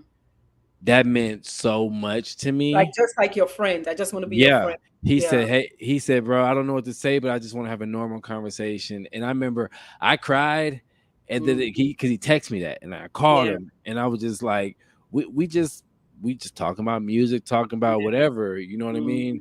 But but it's it's just tough though because even though somebody does that to you, like you could really be in some stuff and really call them and like they don't know how to, you know what I'm saying? So Yeah. I really did appreciate that. And then I get embarrassed when people are telling me like how good I'm doing, but when people tell me how good I'm doing, you know what I Mm. mean? Like Feel I like get embarrassed. I Yeah. get embarrassed because I feel like I'm not supposed to be doing good I understand. because I know how messed up I was. And Hmm. so when people are like, man, like, oh man, like you're really doing it, like you got your CDL and this Yeah. and that, blah, blah, blah. And then I get really embarrassed, but then I look at myself, I'm like, oh my God, Hmm. like wow, this is just 2 years. You know what I'm saying? That's Like that's right. I moved back to States in 2020 and I've done like a lot more. I made up for time with my kids and stuff. And like Hmm. I'm really, but one thing that I gotta work on is, since I'm getting my security back because I was very insecure, Yeah. Yeah. and I have to, it's when you're sad for so long, you almost feel guilty to be happy at Yes. Yes. some point, Yeah. Almost like your brain takes on a sad, no, a new sad right, personality, and you got to fight. Yeah. To right, remember. right. And so there, even still to this day, there's sometimes like I'll feel guilty for being happy, but or if I'm things are going too good, I feel Yeah. like something bad is gonna happen. But Hmm. and my girl tell me this too all the time is that like I have to give myself credit just because like this hasn't even been a decade yet, but Rose Right. been gone, should be 7, but she's been gone for 6 years, and Yeah. like this is like I'm gonna just say words loosely because I don't know the right words, but like I feel such a pro at grief that like you know what I mean? Like I I feel understand. like I feel a Like the professional worst griever. title in the world. Yeah, that I Yeah, could just, but make it happen. But like I told you the other day, is that, my daughter passed on 420. So in yeah, April, people know that I might start acting funky.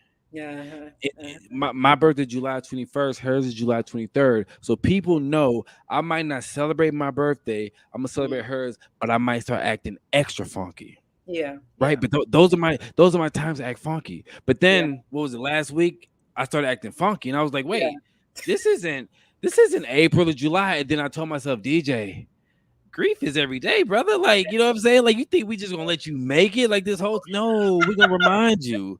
You know what I'm saying? Like, we're still here. We're still here. You know what I I mean? know. So take that smile off your face. Go shut down for a little bit. You know what I Go to the mean? bed.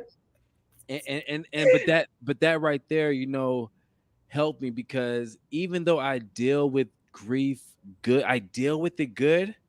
I'm Mm-hmm. embarrassed to talk about it. Like, if you only notice, I only talk about it when I'm on a show with you. You know what I'm Yeah, saying? And yeah, so, like, my girl was like, "Yo, you gotta open up more," because I'm such a black guy yeah, that like, I have to hide all this. yeah, You know what I mean? yeah, Like, I can't show this. Like, I can't show no emotion, even though I'm a very emotional person. But I yeah, can't show this, and so, like, I just start shutting down. I just start getting yeah, quiet, and so my girl's been helping me, because she's like, "Yo, I understand." You know what I'm saying? But it's just me in my brain. I just feel like people understand, because I feel like, oh, if you yeah. haven't lost a kid, you won't get it.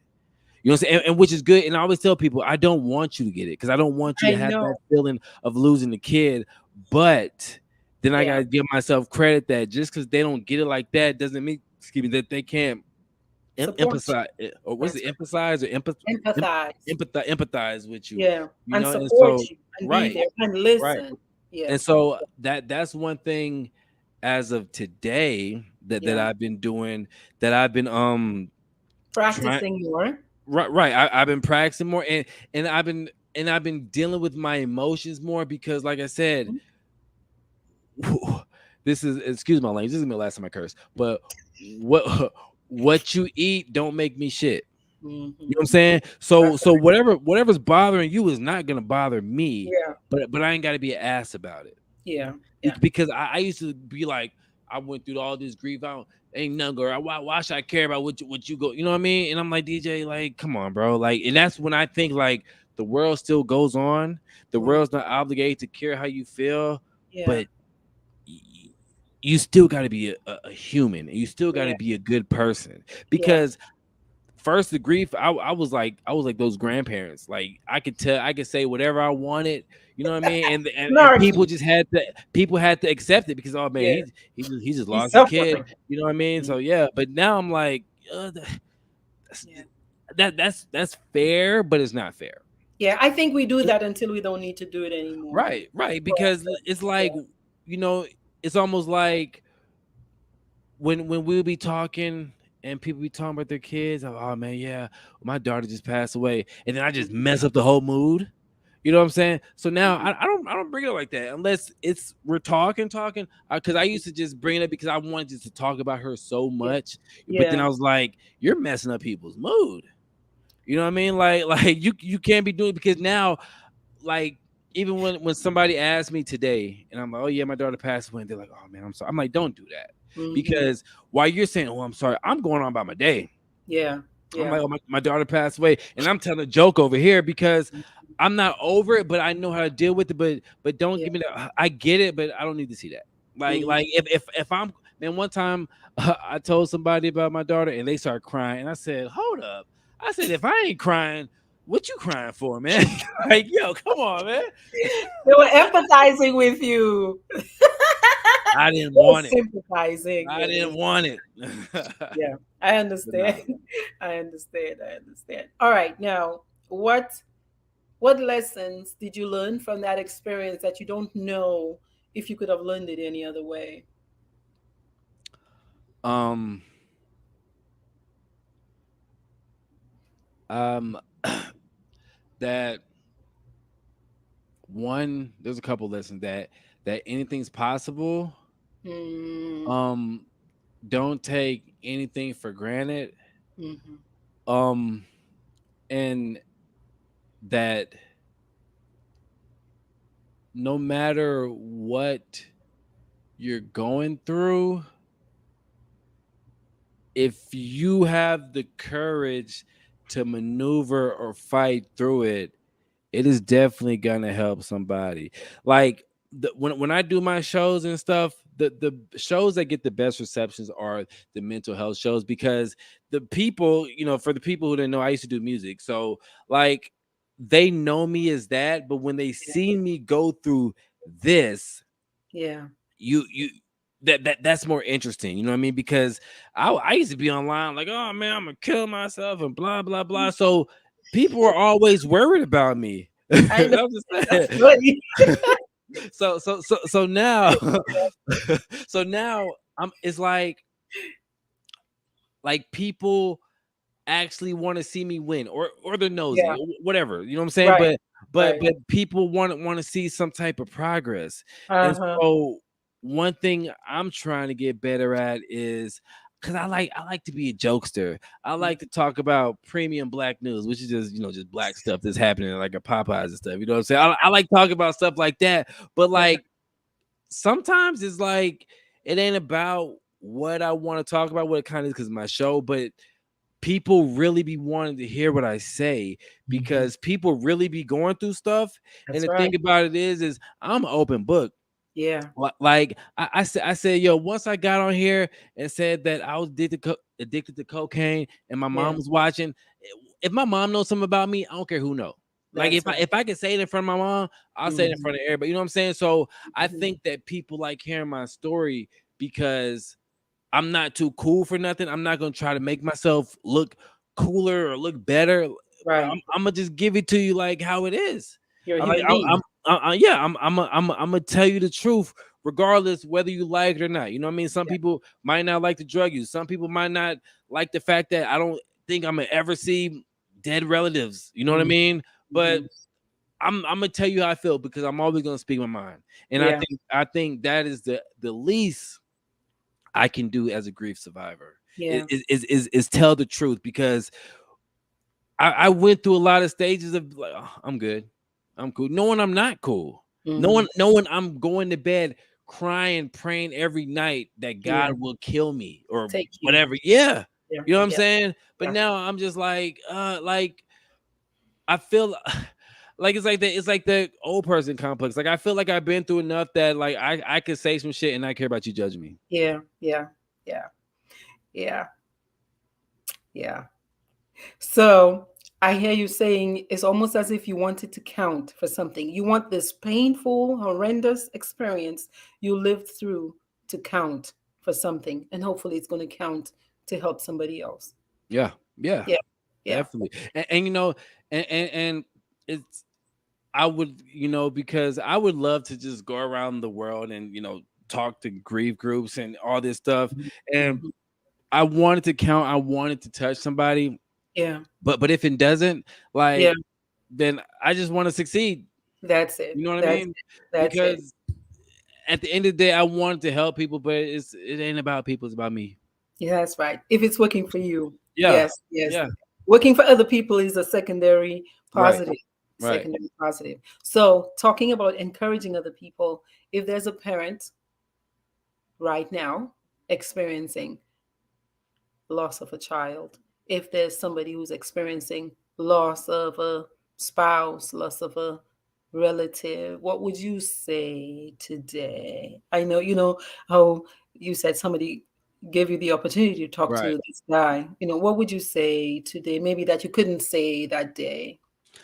I this is what I would say to the parents and to the friends and family of them, is that to the parents, be honest, but to the friends and family mainly, like, be genuine, but give space. Like, give space. Like you ain't gotta ask me how I'm doing every day. You know how I'm doing. You know what Yeah. I'm saying? Like, you don't gotta check up on me all the You know I'm time. in hell. Right, yeah, yeah, you know what I mean, but Yeah. just be honest, and be Mhm. honest with your feelings, because I think what took so long for me to do all this was because I was embarrassed. I was scared to get help. Yeah. I was scared to tell somebody that I was gonna kill myself, because you know what people do. You know what society do when you want to kill yourself? Mhm. They gonna call 911, Yeah. and like, nah, because you ain't Yeah. finna just take me somewhere and Yeah. have me there like not volunteer. You know what I'm You saying? don't And want so, it to be that automatic or right, against your will. right. You know what I mean? And so if somebody wants to kill themselves, like, try to, talk to them, or try to get them help, but don't just be, oh, I'm gonna call 911, Mhm. because that's gonna make somebody not even gonna tell you no more. Mhm. Mhm. But and I think to the parents, if you're, because I went through this like pretty much solo, so if you're with somebody, then y'all will understand. And plus, me and Rose mom, like, we're still cool, and we had that Mhm. understanding because we went through that together. But like, Yeah. if you're like somebody who's single going through it, take time. It's okay not to be okay. You know what I mean? Yes. Say It's that again. It's it's okay to okay not not to be be okay. okay. It Yes. is very okay not to be Yeah. okay. Yeah. There's some days still today where I wake up Yeah. and I'm not okay, but with Yeah. me, which works for me, and I know it sounds very straightforward, but what makes me keep going is like, hey, the world's not obligated to care about your problems. You know what I Yeah. mean? And so Yeah. that's what helps me. You know what I Yeah. mean? But it's okay not to be okay, but if you lost a kid and you're thinking about taking your life or something, think about your family, or think about, what I mean. And that's easier said than done, because like I said, I've made those selfish decisions to be like, yo, it Yeah. is what it is. Yeah. But just only thing you really can do is, and this is the worst trait we have as humans, is don't think about the future. So be in the present. You got to. You Be in got the to. present moment. You got to. You got to, because what is your reason to not go let your mind go to the future? Because I hate living the shoulda woulda coulda. You know what I mean? Like, I hate, because when I think in the future, then I start thinking in the what if future, Yeah. in the future that won't happen. Yeah. So I start thinking like, man, Ro would be like in third grade right now. You know what I'm Yeah. saying? Even though like I may be thinking about oh, like 10 years from now, maybe I have my own CDO company. Oh, Yeah.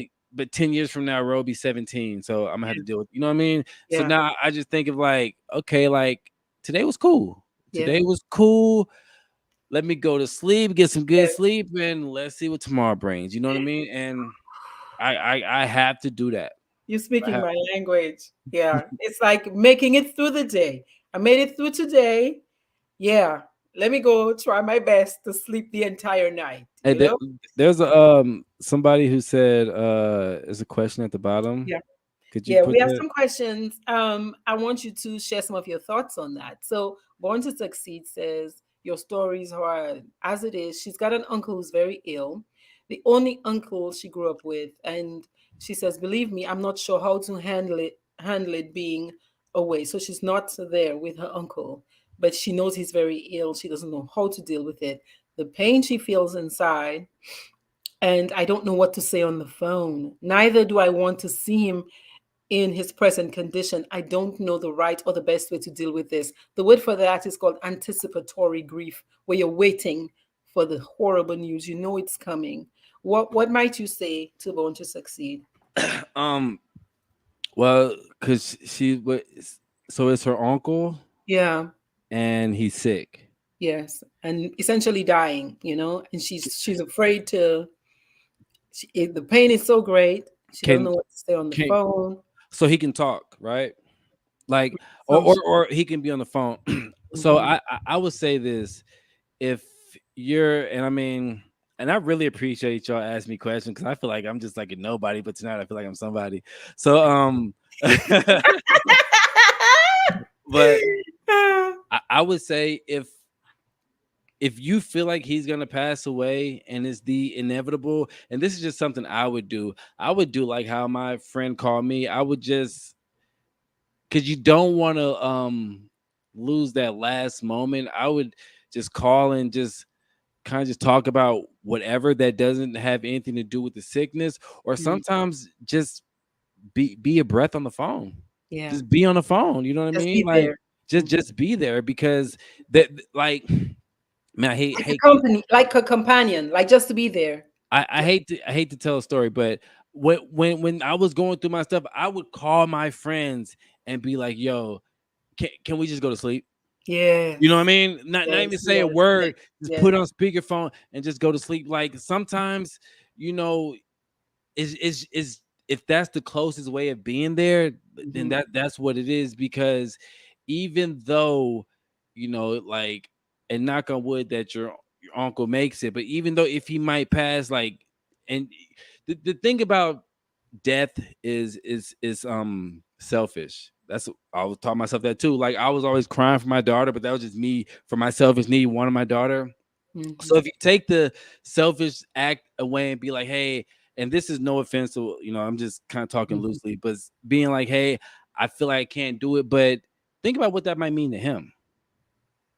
You know what I mean? Because usually when people are dying or something like that, the conversations get kind of deathy. You know what I Hmm. mean? Like reminiscing. But what if you just kind of just put yourself in the now with him, Hmm. and if he likes sports, but hey man, the Cowboys suck tonight. Oh man, you know what I mean? Like just something like that. But I feel like with grief, what people don't do is they don't normalize things. And That's sometimes we just want to feel normal. Yeah, yeah, yeah. You know what? The other thought I had was what you said earlier about wishing you had kissed Ro that Yeah. morning. Yeah. So you have the opportunity. It is painful, no matter how you slice it. Try to do, I would say, do whatever you need to do so you don't feel bad. Right, right. Yeah, yeah.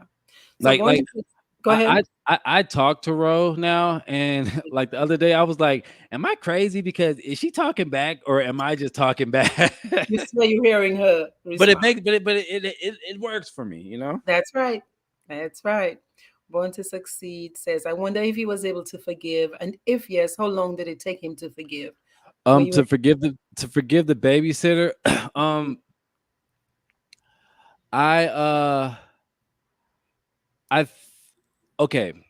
So here's the thing. I verbally forgave her mm-hmm. probably a year after, Mm, but boy, I be up and down. So yeah.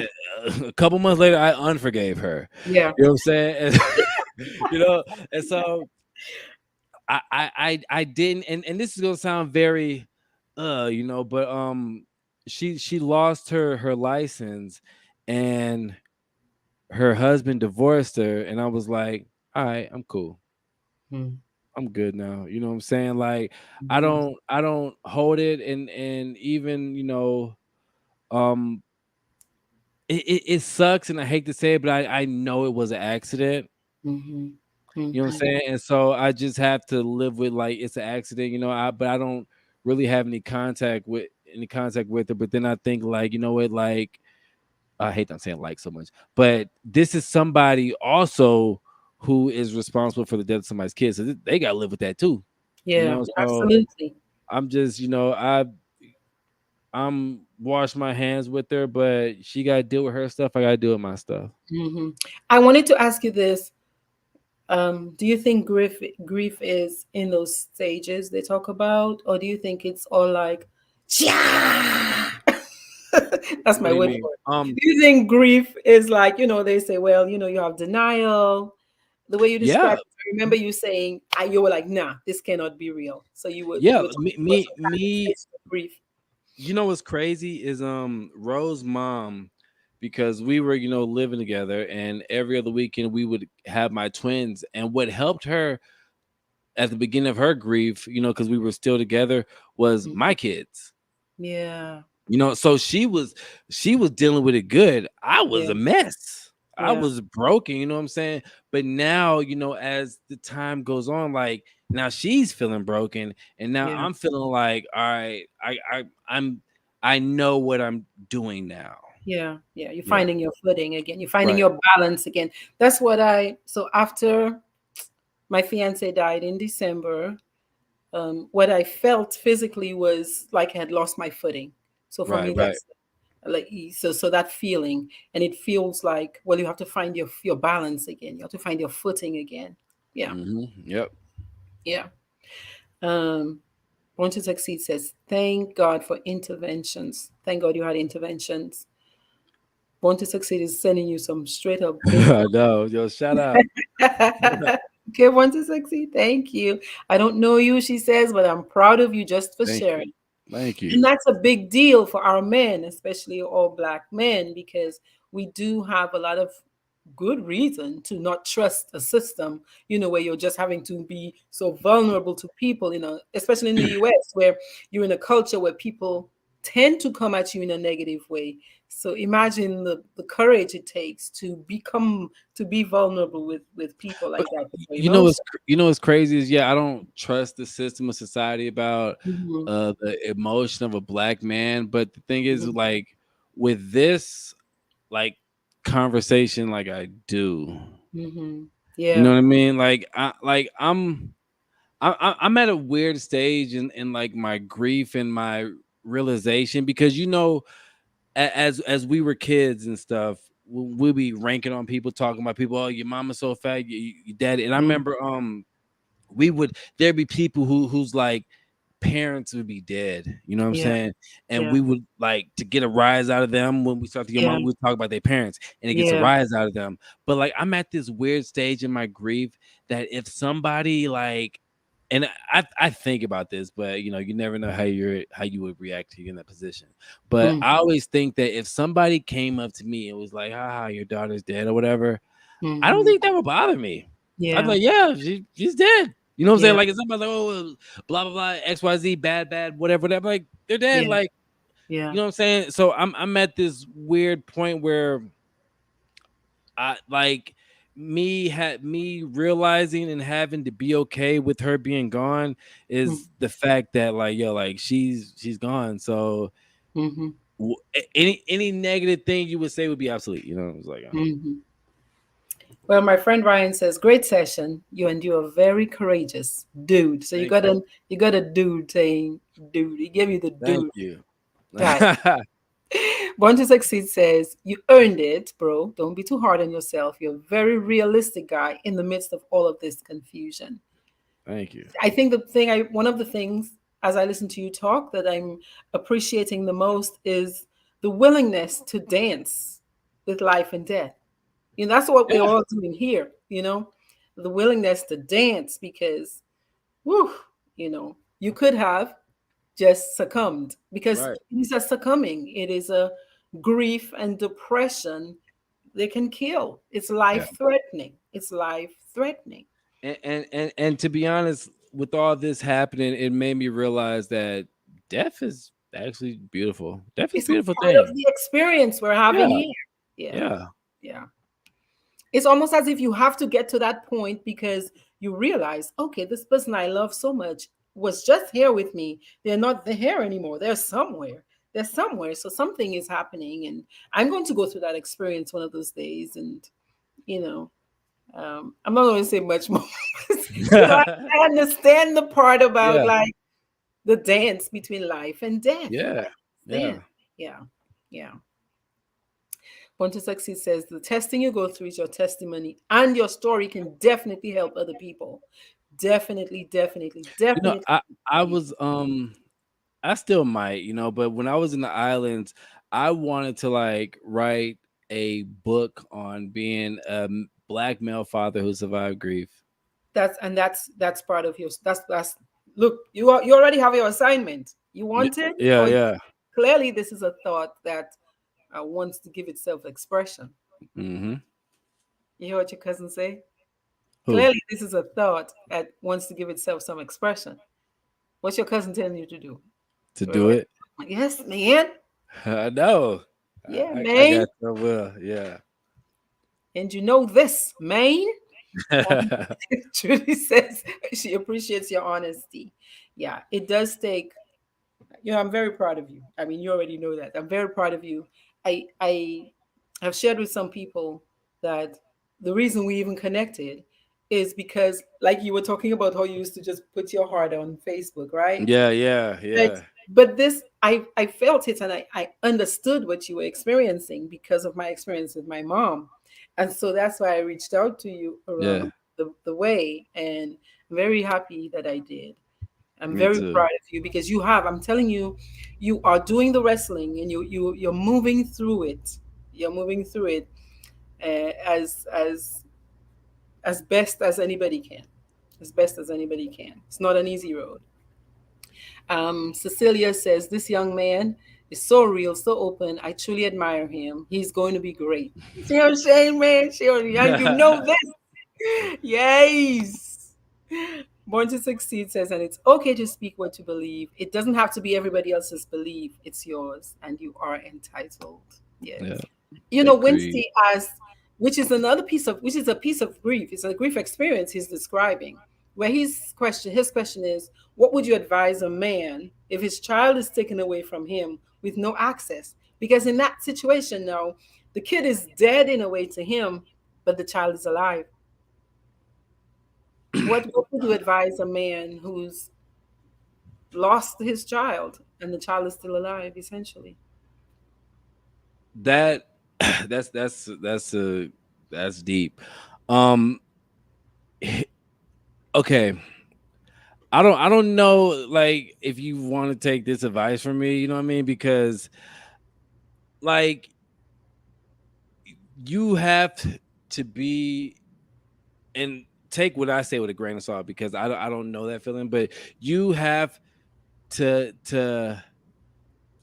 be okay with some things that are out of your control that Yeah. you shouldn't be okay with. So like say if your child is taken away from you in like some crazy malicious way and you're fighting to get your child or to see your child but you're doing everything you can do, Mm-hmm. then like you just have to kind of just fight or just kind of pray for the best. But like I honestly don't know because I don't want to sound like very insensitive, you know what I mean? Because that's like really deep, and I just hate that that's happening. Like, Mm-hmm. hold on, let me just read that again. Yeah. Because I don't want to say, can you get more context? Because I don't want you to put your stuff out there, Yeah. but I would I always say do what's right, do what you got to do. Mm-hmm. If somebody's keeping that child away from you and you're doing right, you're doing what you're doing what you have to do, then that's going to be a conversation with that other person and that child. Don't ever feel bad for somebody taking a child away from you and you're doing what's right. Don't feel bad. Like sometimes you just have to just be okay with things you shouldn't be okay with. And Mm-hmm. and that's one of those things. I've never had that, you know what I'm saying? But if I equate that with suicide, like I had to be okay with what I'm about to do to everybody. You know what I'm Mm-hmm. saying? So if you're grinding, you're doing what's right and like it's some malicious stuff going on, then you just got to be okay with, you know what I'm saying, and let God handle the rest. But if it's like something that you did and it's like kind of crazy, then you should probably just try to get a good lawyer and see what's up. Mm-hmm. So you're saying, I'm with you on that. Like you do what you can do, Right. that is the highest righteous, most righteous thing you can Right. do in the Hmm. circumstances until you can change it Right. legally. Right. Yeah. Right. Yeah. And if somebody's like just holding that over your head, then let God deal with them because Yeah. I wouldn't lose. I mean, I wouldn't lose any sleep overnight over it if I'm doing what I need to be doing. Yeah. If you're doing what you need to be doing and there's nothing you can do in the Right. physical to change it. Right. Yeah. Yeah. Right. Simone, thank you. Simone says, what a powerful discussion tonight. Thank Want you. to Succeed says, thanks for that because I'm thinking of what to say. Do I even have to say anything? I'm lost. Born to Succeed, I think he was saying that sometimes you don't even have to say anything. Yeah, it's just the presence of being there, Mhm. and like you could even, you could go down memory lane, or you could just talk about just what's going on now, because Mhm. if somebody's dying, I'm pretty sure that they don't want you to die them to death. Like, they Yeah, know they're dying, you know what I'm yeah, saying? So just make life normal for them again, yeah. because I'm pretty sure they're dealing with a lot of people who are tiptoeing around them. Yeah. I'm actually, one of my intentions is to do a show on anticipatory grief. I mean, that situation with my dad, my stepdad, the dad who raised me, is aging, and, he's hanging on, but Yeah. he tells us, the young may die, but the old must die. So, Mm-hmm. yeah. Peto says society has left an imprint describing men as being tough and strong and that they got to suck it up. They tend to forget that they're also human beings with feelings and emotions, and it's okay to cry out the pain until you seek professional help. You get so overwhelmed with grief that it can swallow you up with alive, and that's excruciating pain, especially if you try to bury it alone and keep it All to right. yourself. That's Yeah. why it's good to talk about it. Do you think podcasting has helped you talk more about it? Most definitely. Like I'm kind of like, oh crap, because I see like some of your people saying they want to follow me, and I'm like, oh man, like like my podcast is nothing like this. You know what I mean? But I think, like I've been talking about, I think that I'm gonna gear towards more towards mental health. I But I think mean, good idea. I think that, you know just entertainment stuff, because like I said, when I was on coke, one thing it did bring out is that I taught myself how to play piano, you know what I Yeah, mean? yeah, But now that I'm doing podcasts and I'm being more open about this, yeah, it's is definitely helped, even though like a lot of people don't really watch my stuff, but it just helps me just to talk about it more, because hearing myself talk about it, you see me in the beginning, like I almost cried a couple times, but now yeah, it's just, it becomes a point where it's just like, I don't want to say whatever, but it's a conversation. Like it's gonna be the conversation yeah, forever, yeah. And so that's part of trauma therapy, where you talk, you tell the story, you tell the story, you tell the story. It takes the charge out of it. It takes right, right. the raw pain energy out of it. Yeah, Mhm. yeah. Winsty says he means, how would you deal with having a child alive and not being allowed access to your child? So I guess that's what we were answering. Yeah. Yeah. So you heard Winsty. If you're doing the best you can, No, I think I'm looking at the comments that he actually responded to that. okay. Well, we'll come down to it. Trisha Yeah. said, great discussion. Born to Succeed says, I understand you can forgive. Yeah. Yeah. Forgiveness, I say, is a 1 minute decision, but Mm-hmm. it's a process after that decision. Like you say, Right. you unforgive and you re-forgive. Right. Yeah. Yeah, Yeah. yeah. And in grief, she says also, we can be unbalanced, which Oh is yeah, true. definitely. I was so unbalanced. Yep. Might still be Simone says, unbalanced. write the book, write the book, write the book. You see I, what I, Simone I, said? yeah, I'm gonna have to, man. Like I said, I have like a lot of stuff written down. I just get lazy sometimes. Well, you know what it is you're just building up to it. You Yeah. build up to it. Yeah, yeah. Rosalind says, proud of you. Thank you for sharing. You did a lot of work. Congratulations. And it is work. Thank you. It Yeah, recovery it's is work. definitely work. Yeah, yeah. On top of work of real life, like you said. And it's I heard the thread of you continuing to work. Yeah. It's as if you were continuing to work while you were dancing that dance. Mm-hmm. Yeah, Yeah. yeah. Because you even though like I discovered that even though you're depressed and you're suicide, like you still got to pay your Adam bills. Mills. You know what I'm saying? So I had to like suck it up, I and there was times that the beginning work sucked. Like I said, I got fired from a job because I was Yeah, always having to go home. I was always crying and stuff. yeah, But it yeah. yeah, it is what it is. Yeah, I feel you, man. I feel you. Peto says, love the title of the book you're thinking about writing. With courage, you can make it happen because it will be your real story, Yeah. which will be a great benefit to so many. Don't give up on your dream. Appreciate that. See, that's why you need the island people around you, man. I know, man, Push for you real. far. Hey, but like I said, I got out of like I started finding myself when I was in the Virgin Islands. You know what I mean? Yeah, Like I was surrounded, by that. yeah. So this is the response that Winston gave. He says, "Truth is, it's way too hard to even talk about. It's so painful for him to talk about. But like yeah, like you're saying, just do what you can. Right. The system sucks, but you have to trust the process of Got change to. that comes with time. It's like each of us has our snake of life in life. Yeah. We got to wrestle with it. We got to do that dance, and there's no other way.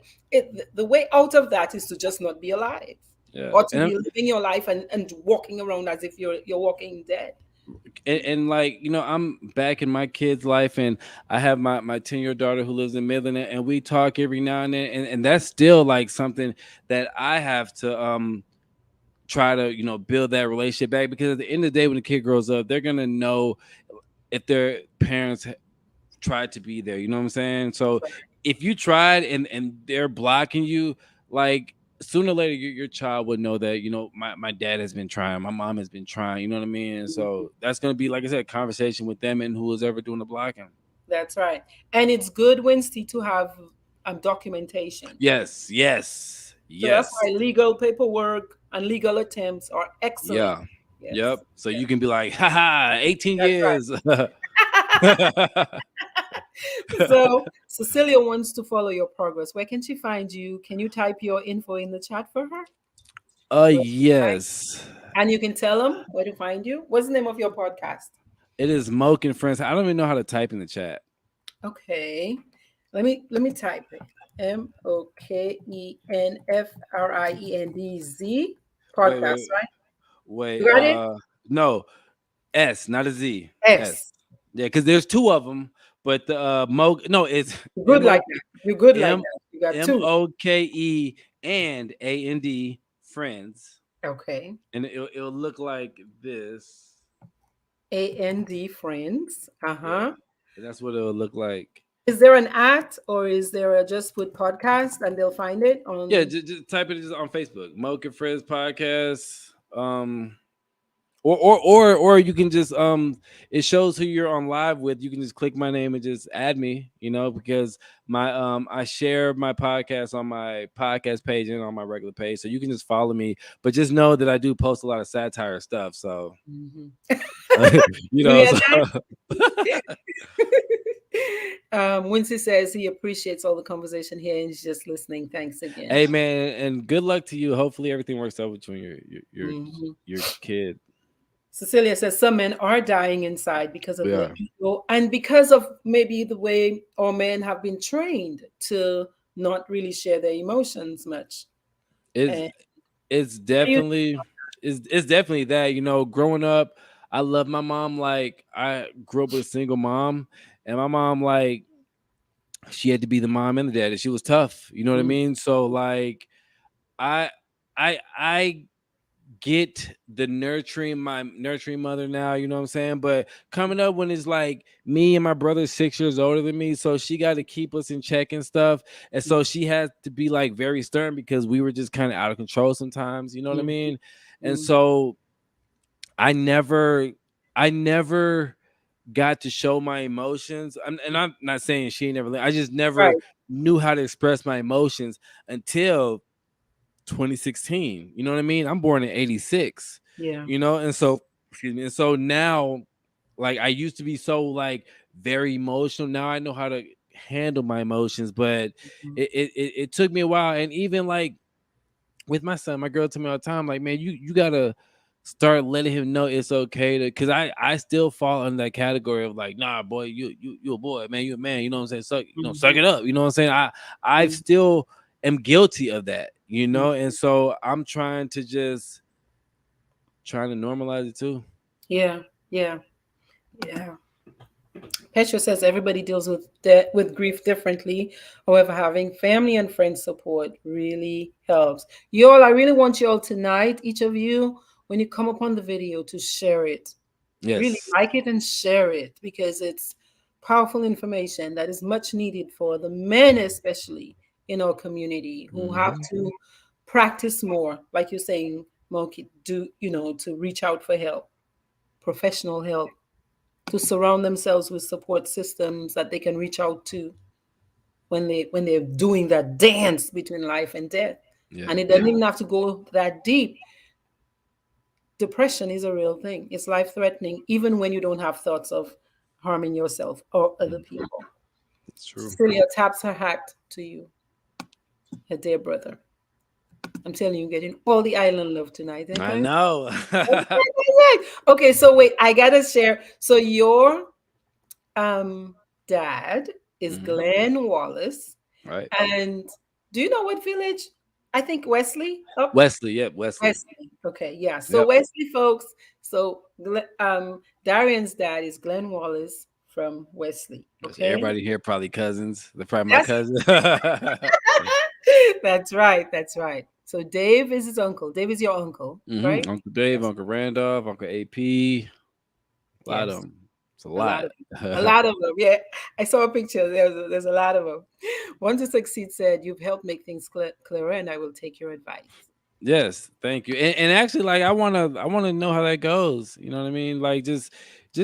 I mean, and I'm just talking loosely, like, you know what I mean. So if somebody's gonna pass, like, don't remind them like they know. Just Hmm. be normal. Even if you gotta fake being normal, I Hmm. guarantee you they would appreciate it, and it would make things a lot easier. Just Yes. just to, like, even though when you're grieving or something, and somebody comes and does something that takes your mind off of it, even if it's for like 10 minutes, Right. you love that. That's right. That's Yeah, right. Natalie loves our show tonight. Thank you, Natalie. Born to Succeed says, looking at you both tonight really helps me in many ways. Different for different situations. I could picture your journey, bro, and I'm really proud of you. thank you, thank Yeah, you. yeah. Um, Petro says, grief never ends, but the levels change. It Correct. is a passage. It's like squeezing just a little bit of thing out of this. Yeah. It's just like, or at least squeezing a lot out of a tiny little hole. It's like what you call it, the camel passing through the eye of a needle Hmm. passage. It's very, very, it's excruciating. Yeah, it is. Yeah. Don't see it as a sign of weakness or lack of faith, but it's the price of love you had or you showed or you experienced for your loved ones. Indeed. Wincy says he's been to the system too many times. It's all games. You have to take on the entire legal system, Yeah. political manipulation of the system, but you will fight to the end. That's what you do, Wincy, and you document it because nothing lasts forever. Like they say, kids are in bottles, they grow up. Yeah. It's going to be quite a thing for them to know their dad was fighting for them. Yeah, yeah, yeah, look up. Yes, yes. See, yeah, you're a real bro like doctor. You're a real bro like doctor. Solid discussion. Yeah, Thank you. Thank you. Thank y'all for watching, man. I had a really great time. yeah. Me too. Me too. Me too. I am so grateful to you for sharing your story. Yes. Hope that it encourages somebody tonight. I know for sure that grief is not an easy passage, but we really, in a sense, you don't have a choice. You know what I mean? Right. It's either succumb, you Yeah. die, or you keep moving. And you have chosen to keep moving. And But I really what applaud what I you. what I will say, I got two more things to say. One thing, if you grieving, don't take your grief out on people. Oh, yeah. Cause I've done it all. You know what I mean? I've done it all. Yeah. And it's just not fair. Yeah. Because like, I remember I got into it with my dad once, and he was like, "Well, that was my granddaughter," and I was like, "So?" I was like, "That's my daughter, dude." You know what I mean? But it's like, that's not fair. Yeah. Yeah. That's not fair. And the last thing I would say is, I had and I've never told nobody this, but had a thought or a dream or whatever, Mm. and my daughter just pretty much let me know, like, I I just couldn't breathe, but I wasn't in pain and it was nobody's fault. Yeah. Like that's something that she told me, you know what I'm saying? Yeah. And even though I can still go and I still sometimes blame, you know what I mean? But whether that be real or that's myself making myself think that, or whether that be her really telling me like it is real, you know. I So think the dreams are important. yeah, I do think the dreams are important. Yeah. And that's a yeah. beautiful thing. That's a beautiful thing. Anthony says, writing a book will help you in your grieving process, my island brother.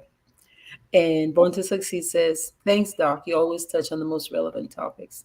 You all are very welcome. So, yeah, cuz, Yes. thank you. Yes. Thank y'all for having me, man. This was great. You could follow me on Moke and Friends podcast, or you can just click my name, MokeWallace, on there, and you can just follow me. I post my podcast on there. Mhm. Um, I guess I'll hit you up because I do want to talk about the book thing. But Yes. blessings to all y'all. Wednesday, hopefully that works out for you. Born to Succeed. Hit your uncle up, Yeah, and I'm gonna go be a dad now. that's So have right. a good night, y'all. You all have a great night. Thank you all. See you all next Thursday for Transforming Trauma.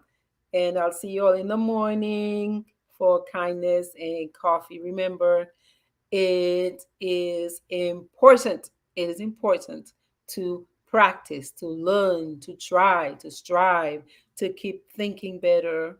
Learn the skills to think better, clearer, so you can feel better and you can do better. All right. Peace.